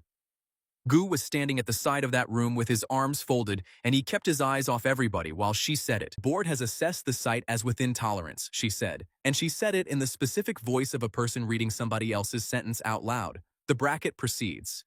My office's recommendation was different, and my office's recommendation is on file. Nobody in that room did anything about it, including me, and that is the plain truth of it. A woman told 14 pairs that a tournament was being held on unstable ground, and every one of us went straight back to worrying about the bracket. The bracket itself was cruel in a boring way. 13th seed meets 4th in the opening round, which put us against Suman, and every path out of our half of the draw ended at Juwon and Ser if both of us kept winning. Suman found us in the corridor within about 4 minutes of the sheet going up. Do not go easy, she said. If you go easy, I will know inside the first exchange and I will spend the rest of the year telling people about it. Nobody has ever gone easy on you in your life, Leah said. I am aware, Suman said. I would simply like it on the record before the first day, so that when you beat me, I do not have to wonder about it afterward. And so that when I beat you, I do not have to hear anybody say you were distracted. The training weeks were the strangest I have ever spent, because for the first time since the ceremony hall, we had absolutely nothing to test. Adaptation across the entire activator list had been at 3% in the autumn, and it did not recover. The 11 entries from Leah's notebook were dead. The hearing had killed a 12th all by itself, which was public embarrassment in a formal room, because after standing in a hall for 2 minutes trying to blush on command in front of 240 people, the concept has no teeth left in it at all. Beck volunteered his services on the first evening and worked through everything he had. He got nothing. He got less than nothing, because he is now a person who is trying, and his entire value in the autumn had been that he never was. You have ruined him, Leah told me on the third evening, watching Beck fail for the 9th time. He used to be an excellent random variable. He is now a friend with a method, and he is completely useless. I am standing right here, Beck said. You are, she said, and you are doing your best, and that is exactly the problem with you.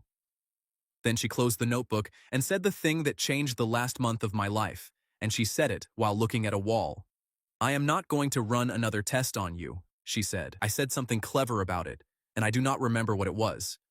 She did not laugh. I mean it as a statement of intent and not a mood, she said. I have spent 4 months building a list of ways to make you feel small enough to be useful, and I have got very good at it, and I would like to stop before I get better. We still need it, I said. We need it, and I will not manufacture it, she said. That is my position entire, and I have been sitting with it for 9 days. Every time it has actually worked, it worked because somebody said something true without arranging it first. I cannot arrange a true thing. That is not a technique problem, Theo. It is what the words mean. So we go into a bracket with no activator, I said. We go into a bracket with a partner who can plan, a friend who can hold anything he can reach, 2 allies with 9 pages of skip data between them, and a broken ankle nearly healed, said Leah, and 1 boy who has spent a year learning to do without the thing everybody thinks he is. I noticed that week that she had stopped writing during sessions. She still carried the notebook. She wrote at night, and she wrote in the mornings, and during the actual hours when I was in front of her, she kept her hands still, and I did not ask her about it, and I have never asked her about it since. The other thing that happened in those weeks happened at the far end of the dining hall, and I had it from Suman, who was sitting 2 tables away with her back to it and heard all of it. Mira's friends had been running the same conversation for weeks, which was the one where somebody says something about the hearing and somebody else says that Jay had been put in an impossible position, and Mira says the sentence that closes it. She had a set of them. He was asked a question he could not answer. He never claimed anything. He is not responsible for what a hall decided in 4 seconds. She had been saying versions of those since the autumn, and they had gotten shorter every month. On that Tuesday, one of them said the usual thing and waited, and Mira did not say any of it. She said, "I do not know what he saw." That was all. Suman said the table went quiet for a moment and then went on to something else, and that from 2 tables away with her back turned, it had sounded like nothing at all, and that it was not nothing, and that she had turned round to look and Mira was eating and not looking at anybody. Jay was 4 tables away. He heard it. I know he heard it because I was watching him, and I watched a boy stop with a fork halfway up and then put it down and then pick it up again and eat as though nothing had happened. He had not spoken to her in 9 days at that point. He had not spoken to most people.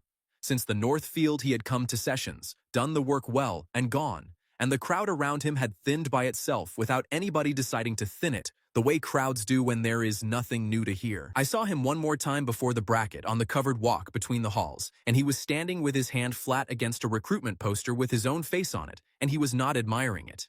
He was standing with his palm on it, looking at the ground. When he saw me, he took his hand off the wall and went, and neither of us said anything, and that was the last time I spoke to him before the arena, if you can call it speaking. Juwon came for us on the final Friday before the bracket, on the yard, with his brace off and Sarah behind him, and about 30 people watching because he had made no attempt to do it privately. "I want a bout," he said, "before the arena. Not a bracket match, no scoring, no invigilator." "You are 4 weeks off a broken ankle," Leah said. "I am aware of my ankle," Juwon said.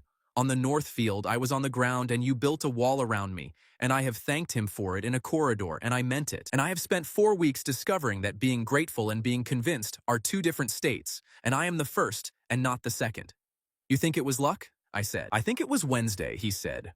"1 field, 1 creature, 1 set of numbers she had from the annex. I would like to know whether it is a method or whether it was a good afternoon, and I would like to know before the whole city watches me find out, and there is only one way to ask that question honestly." Leah looked at him for a moment and then agreed and set it for Sunday and told him to bring Sir and anybody else he wanted watching. Then she added the condition, and she added it with the first genuine edge in her voice I had heard in weeks, which was that Beck was on our side and that Juwon was not to laugh when he heard it, and that she wanted to see his face in about 40 minutes on Sunday when he understood why. Sunday morning, the West Yard, and about 90 people who had all found separate reasons to be walking past at the same time. Juwon had brought Ser and 4 of his own stream. We had brought Beck, who was wearing gloves for the occasion, and Suman, who had announced she was there strictly as a witness, and had then spent 20 minutes telling us where to stand. "No scoring," Juwon said. 2 falls or a submission. "If your ankle goes, Kang, we stop," said Leah, and he said that his ankle was not the thing on trial. Then Leah asked for the north end of the yard, and he gave it to her without a word, which I have never stopped thinking about, because the north end is where the maintenance stanchions are. There are 4 of them along that wall, iron posts set in concrete, waist high, put there years ago to stop the delivery trucks from taking the corner too tight. Everybody in that school has sat on one. Nobody in that school has ever looked at one. We lost the first exchange so badly that 2 people in the crowd made a noise. He came off the line at me, and I have never in my life been hit by anything moving that fast that was also a person. I got my forearms up correctly in the stance I had been demonstrating to first years all autumn, and it did not matter in the slightest. I went back 4 meters and off my feet, and my shoulder found the ground first. And by the time I had worked out which way the sky was, he was standing over me with his practice blade at my collarbone. "One," he said, and stepped back and offered me his hand up. And I took it because refusing would have been childish. "Are you all right?" Leah said. "I am extremely all right," I said from the floor. "I am also never going to stand in front of that again for as long as I live." "You are going to stand in front of it once more in about 4 minutes, she said, and helped me up, and then walked me to the north end, talking the entire way in a low, continuous voice. She had 11 bouts of Juwon Kang, recorded, watched, and counted, going back to the first-year interstream matches, and every one of them opens the same way. "He does not faint at the start," she said, "not once in 11 bouts.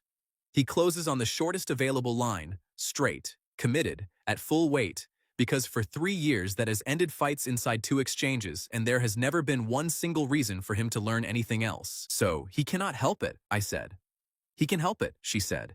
He would have to decide too, and he has never had to decide to. And today he is fighting a boy he just put on the floor in a second and a half. He will not decide to. And I stand where? I said. You stand there, she said, and pointed at a spot 2 paces in front of the second stanchion, on the open side, with the wall behind me and nothing between him and me but 10 meters of flat yard. It is the worst position on this ground, and it looks like it. That is the point, Suman said, arriving at my elbow. It looks like you have made a mistake. He is going to see a boy who has been knocked down once standing with a wall behind him, and he is going to take the line, and he is going to take it fast. And Beck? I said. Beck is sitting on the stanchion, Leah said. He was already there. He had been there for a minute and a half on the iron post, with his elbows on his knees, looking bored, which is a thing he can do at will, and which is the most underrated skill in that academy. Rank D, Juwon said from the far end, when the 2 of us squared up again. Are you sure about the wall? I am not sure about anything, I said, and I meant it. Then he came. He came on the shortest line, straight, committed, at full weight, the way he had come the first time, and the way he had come in 11 recorded bouts before that, and the entire yard heard it, because a man that size at that speed makes a sound on flagstones. I did not block it. I had 2 jobs, and neither of them was blocking.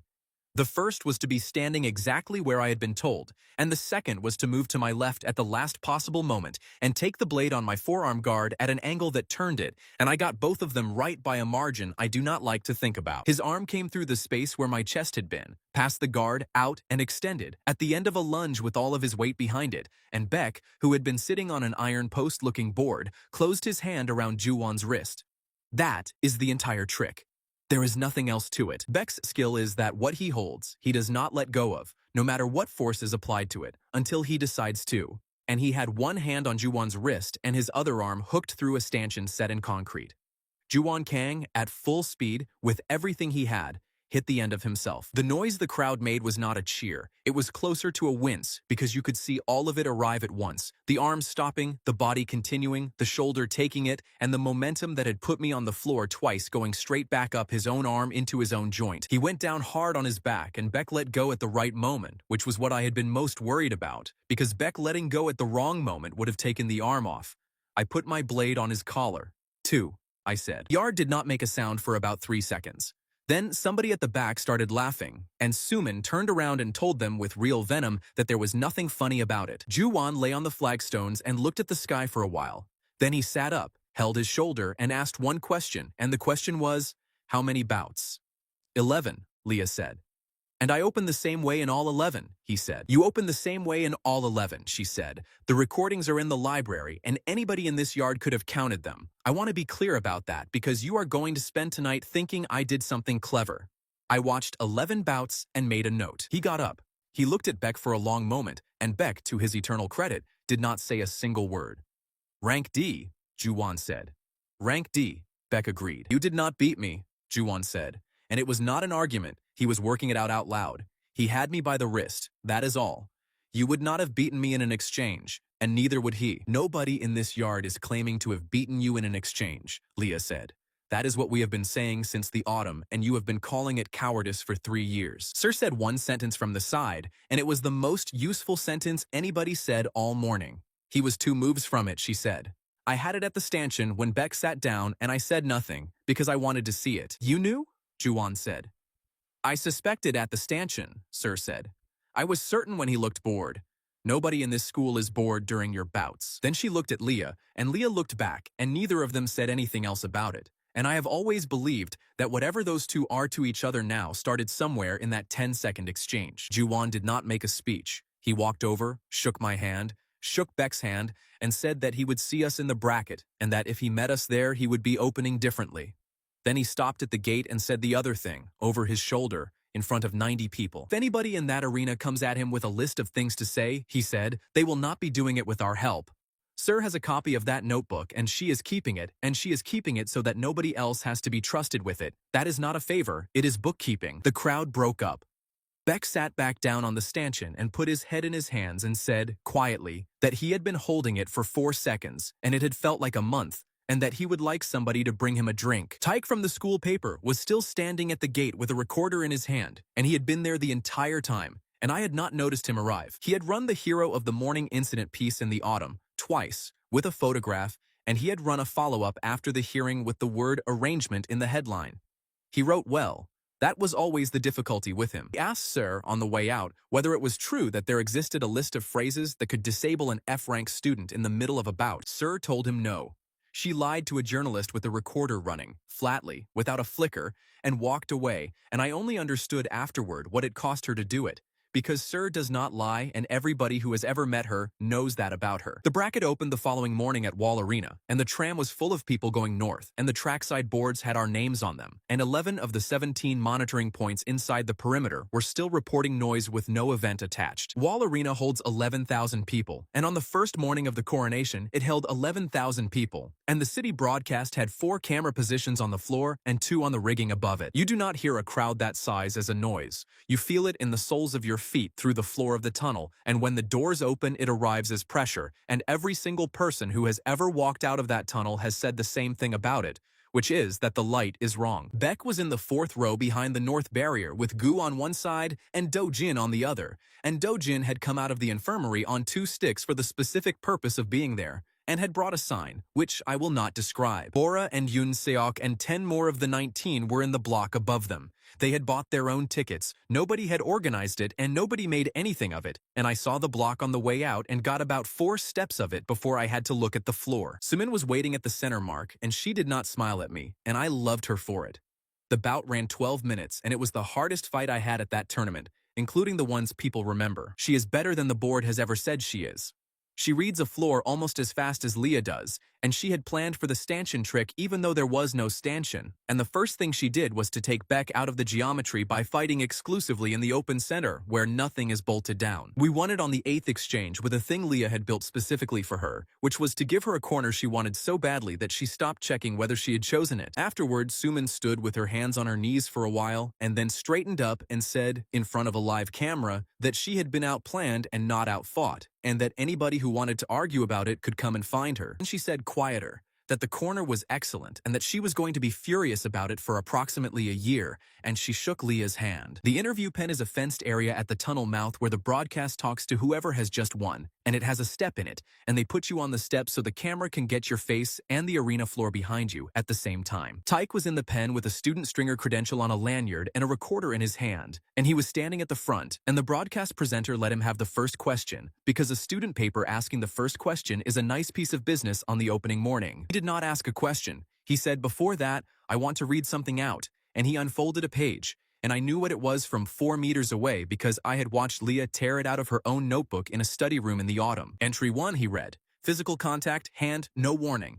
10 seconds. Entry 2, verbal compliment regarding panic, 5 seconds. Entry 3, proximity, close seating. No reading. Subject has adapted. The presenter tried to cut in and Take talked over him, which on live broadcast is a thing you can do exactly once in a career. Entry 7, he read. Recruitment video for a noodle chain. Cartoon noodle, provided by the subject's friend. 10 seconds, a complete stop.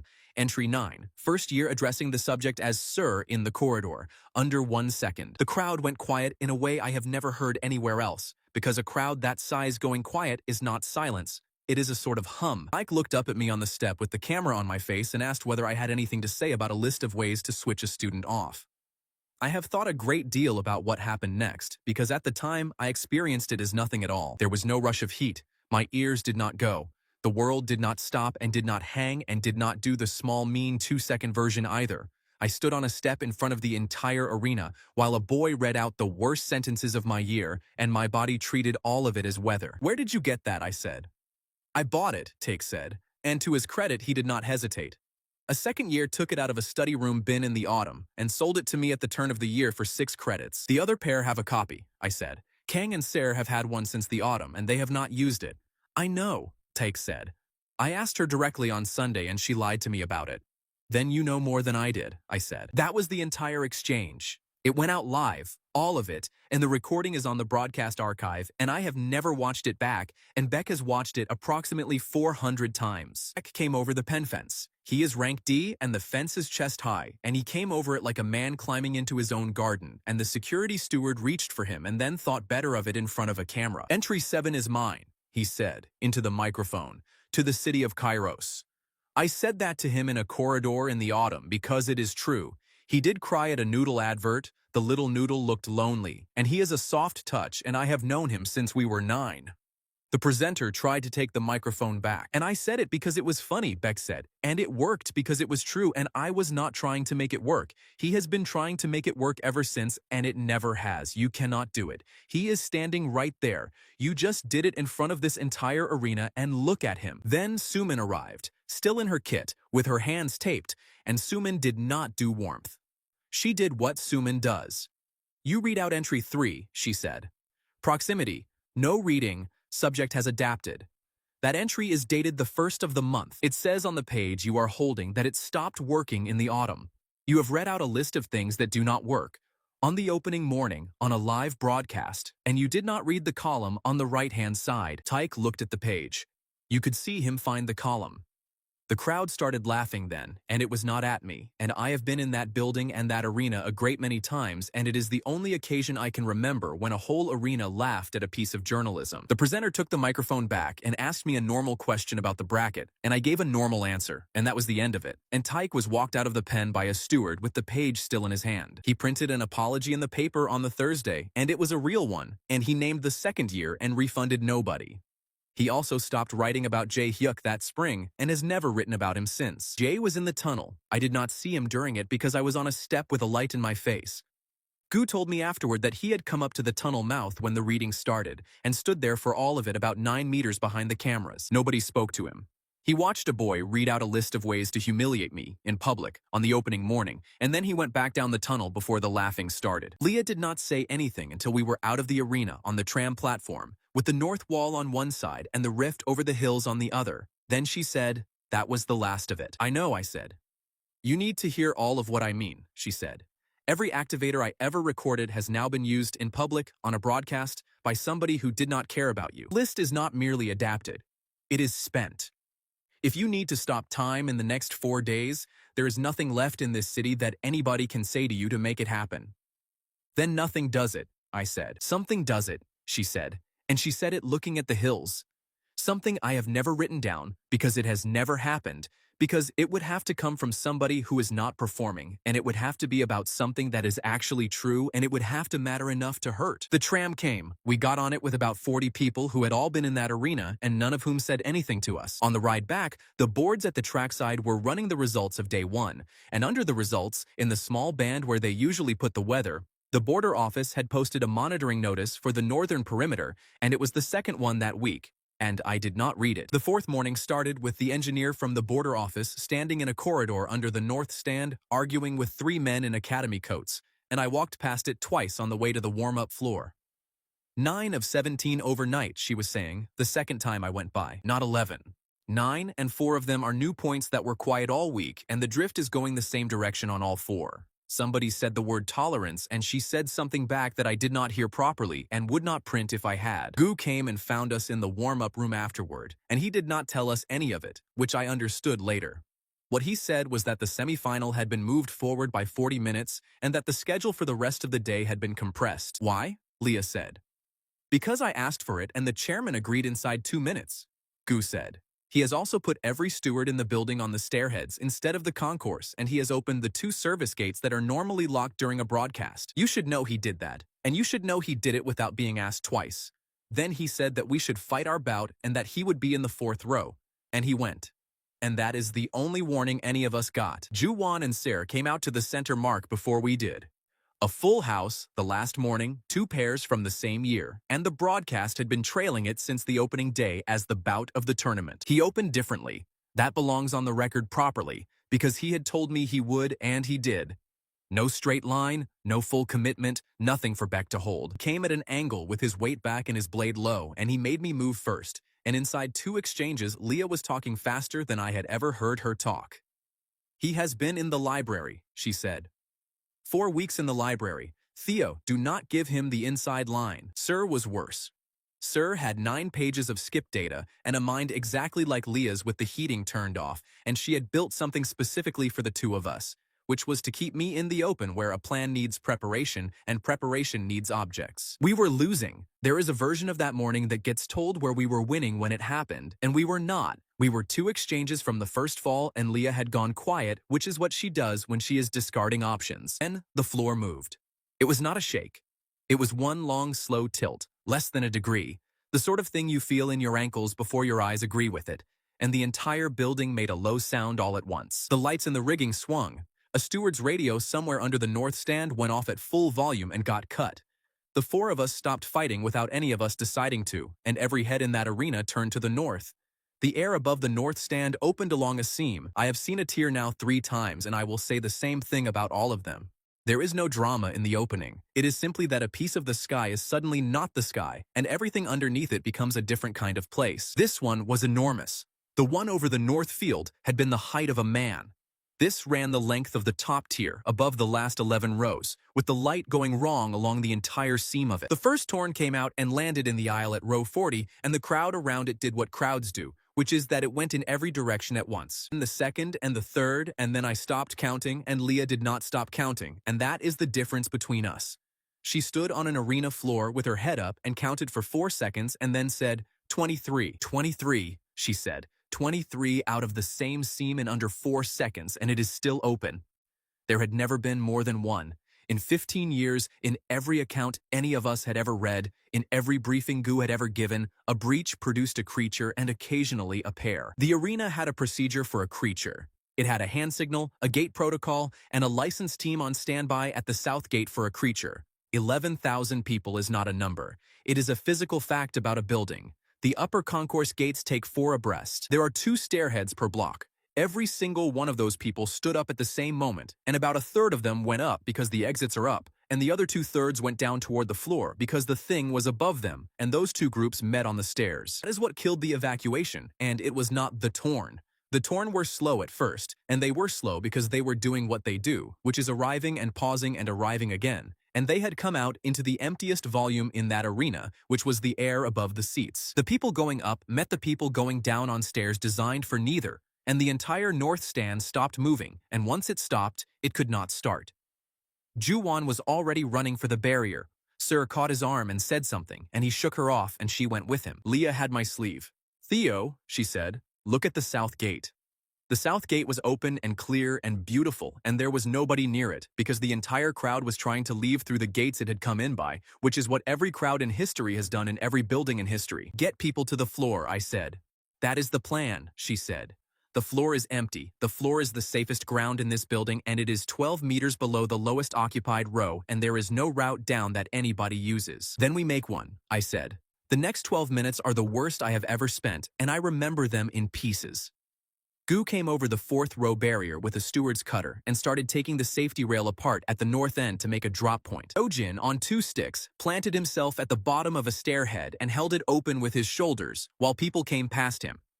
Beck got up into the seating and did the one thing he can do, which was to become a fixed point. He put one arm through a stanchion rail and his hand around the wrist of a woman who had gone down in the crush, and he held her there against a moving crowd for 4 minutes until the pressure let up, and he did not move a centimeter in any direction. Suman ran the south gate. She stood in the open mouth of it and shouted the same 4 words at a stand full of panicking people for 6 minutes, until people started to hear her, and her voice was gone for 8 days afterward. Bora and Yunseok got the first years down onto the floor. Hana Yun came off the barrier into my arms from a height that made my knees fold, apologized, and went straight back up to help the next one. And the Torn worked their way down the stands, the way water works down a hill. They did not hunt. That is the thing nobody believes when I tell it. They did not select anybody.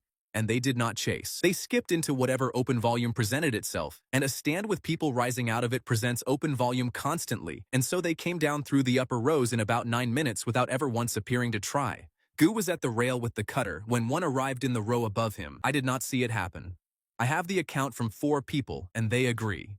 It arrived, and it was not aiming at him, and its arm came through the space he was standing in as it corrected itself, and it put him over the barrier onto the arena floor from a height of about 4 meters. He got up.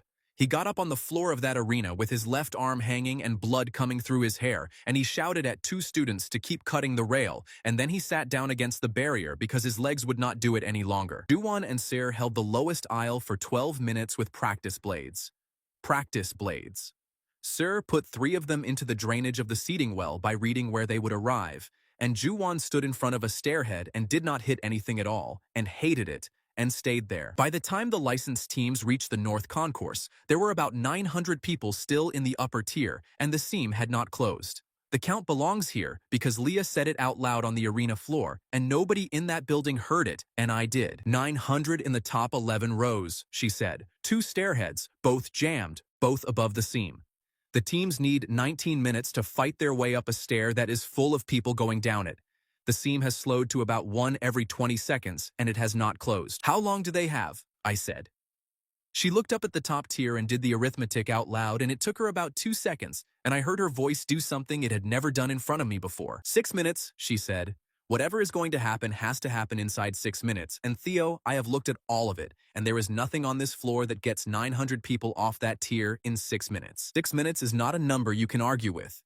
It is a number you stand inside while a building comes apart over your head. The top 11 rows were 900 people in a space with 2 jammed stairheads and a seam in the air producing a creature every 20 seconds, and every one of those creatures arrived in the open volume nearest to it, and the open volume nearest to it was the aisles those people were standing in. Leah had the entire shape of it, and no way to move it. I watched her go through the options out loud at a speed I could not follow. The rigging, the service gates, the drop points, the licensed team. And I watched her reach the end of the list and find nothing on it. Then she stopped talking, and she turned around on the arena floor with the entire North stand screaming above her, and she looked at me instead of the stand. I am going to say something, she said, and I need you to let me finish it. Do not have 6 minutes for this, I said. We have 6 minutes for exactly this and nothing else, she said. Theo, I have been running an experiment on you since the first day of term. I wrote down every time you were humiliated and how long it lasted and how much of it I could reproduce. And I called it research. And I told myself the word partnership meant something clean. Leah, I said. It stopped being an experiment in the annex, she said. When the gantry came down and I counted the sections and the people and the number was wrong, I did not think about data for 1 second. I have known since that afternoon, and I have kept writing in the notebook anyway, because the notebook was the only way I knew how to be near somebody. The stand above us made a noise. Neither of us looked at it. I do not want to use your feelings as a tool anymore, she said. I am not going to do it again. Not today, not to save 900 people, not for anything. I would rather stand here and fail honestly than get 1 more second out of you by making you feel small. And nothing happened. That is important. And I have said it in every account I have ever given of that afternoon. She told the truth, in front of drones and a broadcast and an arena, at real cost, and the world did not stop, because her feeling was never the trigger. Mine was. That is how the thing has been built since the morning they printed the card. What she did was take away the last wall I had left. I had spent my whole life learning that showing what you feel is how you disappoint the people who are counting on you. I had built an entire personality out of it. I had told myself it was strength. Everybody had agreed with me, which is what makes it such a comfortable lie. So I said it. On an arena floor with a broken instructor propped against a barrier and a friend holding a stranger's wrist in the crush, and 900 people 6 minutes from the worst thing this city has seen since the rift opened. I said, I am terrified of being seen. Not of monsters, not of the tier, and not of the seam. Of being looked at properly by somebody who then decides. I said that my father did not shout when the screen printed rank F above my head. He went quiet for a whole evening, and that I have spent since then making sure nobody ever has enough of me to be disappointed by. I said that I let Jae-hyuk have the ceremony because a hall believing he did it was easier than a hall knowing that I did. I said that I have been more afraid of being known than of dying every single day of my life. I said it to her, out loud, in front of everybody, and nobody made me. The world stopped without a sound. It was not like the ceremony hall and it was not like the annex. Those had been detonations. This was a door opening. There was no white edge and no rush. Only the arena going completely, perfectly still, with the dust hanging in the light and a stand full of open mouths around a scream that had not finished arriving. And Leah was standing in it with me, awake, breathing, with her hand still half raised from the last thing she had said.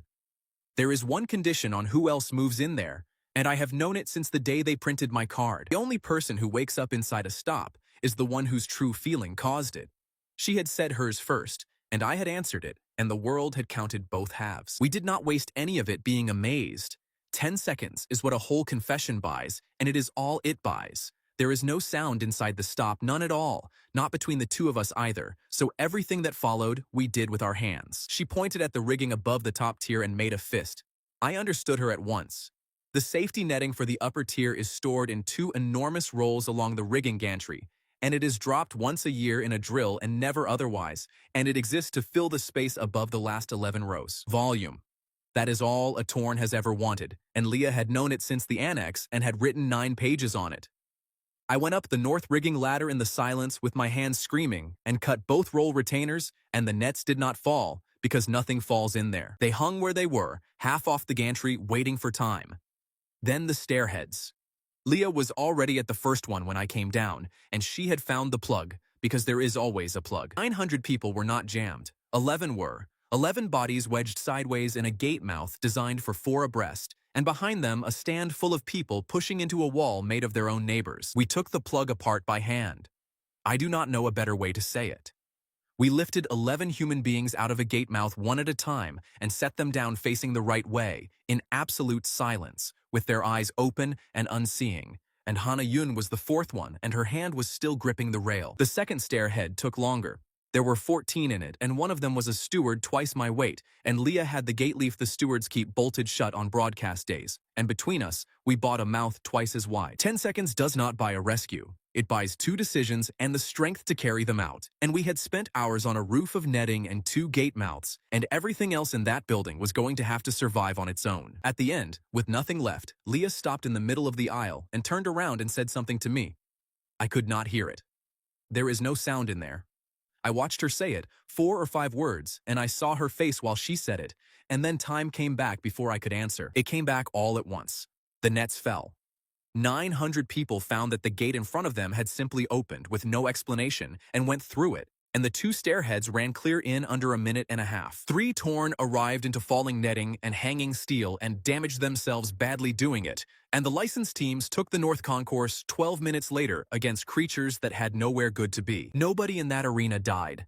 41 people were injured, 7 of them seriously, and Instructor Gu spent 5 weeks in a city hospital with a shattered left arm. Nobody died. I have been told the number 100 times since, and it has never once stopped being the only number I care about. My nose was bleeding before the noise finished coming back, and my legs went out from under me on the arena floor, and I stayed conscious for about a minute and used it badly, which is to say I used it looking for her instead of lying down. The arena clocks lost 10 seconds. Every one of them, all 4 faces, plus the broadcast time code and the 2 officials' units on the judging table. 10 seconds, in a building with 31 drones in the air over the floor, every single one of them recording continuously. The drones caught the nets falling with nobody near the retainers. They caught 11 people leaving a gate mouth and no frames at all. They caught a boy standing on the floor of that arena, talking to a girl and then being up in the rigging without ever crossing the distance between. 2 independent bodies of evidence, a commission file with 800 pages in it that had been sitting in a clerk's office since the autumn, and 31 broadcast cameras belonging to the city. The cameras were the half nobody could claim a student had ever touched, and they agreed with the file completely. Jae Hyuk had been standing at the tunnel mouth for all of it. He had come out when the seam opened and he had gone up into the lower stand and pulled people down over the barrier for 12 minutes, which is a thing I did not know until 3 days later, and which he has never mentioned once. What he saw was the arena floor from 20 meters away, and a boy he had spent a year letting be laughed at, saying out loud without being asked, the worst true thing about himself. He came down onto the floor while I was still sitting there with a cloth on my face, and he walked past me and he went up to the broadcast position at the judging table where the presenter was still live because the city was still watching. Nobody prepared him for it. Nobody asked him to. Dean Pak was 40 meters away at the official's gate and did not get to him in time and would not have known what to say if he had. He said, "The golem at the ceremony was not me." He said, "I was 9 meters away, and I have known since the second day that nobody covers 9 meters in that time." He said, "Theo Han moved Mira Kwan out from under that arm, and I stood in the noise afterward, and let a hall decide it was me, and I have let it stand for 4 months, and I let a commission hear me say I was not sure what I saw." Then he said the last thing, and he said it looking at the camera and not at anybody in the building. "I am not saying it because I got caught," he said. "Nobody caught me. I am saying it because I have just watched somebody do the thing I could not do in front of everyone, for free. Then he stopped talking, and the presenter did not have a follow-up question, and there was about 4 seconds of city broadcast with nothing on it at all. I looked for Pak after that, and I found him. And it is the one thing about that afternoon I have never told anybody until now. He was standing at the official's gate with his hands at his sides. He was not angry. He did not shout at anybody or reach for a handset or go to the judging table. He stood there while a whole arena worked out what they had just heard, and for about a second he looked older than he had ever looked, and I understood that I was watching a man arrive somewhere he had known he was going. Then he walked out through the official's gate on his own, before the commission had convened, before anybody had asked him a single question, and he did not come back into that building. Mira left the stands during it. She came down the west stair while Jay was still speaking, and she went out through the south gate that Suman had held open for 6 minutes. And she did not come to the floor, and she did not come to me. I have thought about that more than almost anything else. She had every reason to walk over. She was the one who had been under the beam. Instead, she went home, and she wrote to me a fortnight later, 1 page, and the last line of it was that she had spent a year and a half being frightened of standing next to somebody weak and had never once checked what the word meant. Suman was in the crowd on the floor, with Beck holding one of her arms and Dojin leaning on the other, and her voice was completely gone from 6 minutes of shouting at a gate. When they got me up onto my feet, the arena did what arenas do. 11,000 people found something to shout, and what they landed on was Leah's name, because hers was the one they had heard from the floor, and Suman, with no voice at all, stood there and mouthed it along with them until Beck noticed and had to look away. Commission met the following week without its chairman. The finding took 4 days. My rank did not change, and that needs saying clearly, because people always expect this to end with a number going up, and it did not. I am rank F. I was rank F the morning a screen printed it above my head, and I will be rank F in every document that ever concerns me. What they created instead was a separate category, and they created it because 31 drones and 800 pages had made it impossible to keep pretending that a letter describes a person. Recognized non-standard capability, entered alongside the rank rather than instead of it, assessed by demonstrated outcome and not by scanner output. 19 students were assessed under it in the first month. Yoon Suk finds water underground and now does it for a survey office that pays him properly.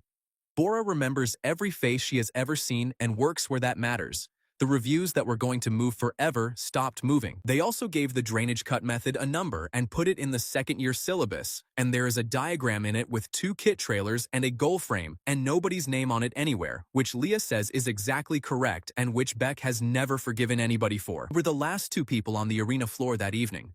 The stands were empty and the lights were still up, and there was netting hanging off the upper tier like a beard. "What did you say to me?" I asked. "In the aisle. At the end." Leah looked at me for a long moment. "I know what you said," she said. "You watched my mouth, and you have known since the second the sound came back, and you have waited 4 hours, and you are going to make me do it again with air in it." "Yes," I said. She said it. "I am not going to write it down." It was 4 words and they were not clever, and they were the only sentence in this entire account that was never intended for anybody except me. And we stood there in an empty arena, both of us gone red to the ears, a girl who had never once let anybody see her be wrong, and a boy who had spent 9 years making sure nobody ever saw anything at all, with nothing left to prove to each other and nowhere either of us needed to be. A boy was handed the lowest letter on the board and spent a year being told exactly what that letter made him. What finally worked was not a trick and not a list of clever words. It was one true thing, said out loud on purpose, by somebody who had spent his whole life learning to hide it. That is the whole of it. The thing you are most ashamed of is usually the thing nobody has ever bothered to look at properly, and a letter on a screen has never once described a person. Keep the people who stop testing you and start telling you the truth. They are rarer than any rank in this city.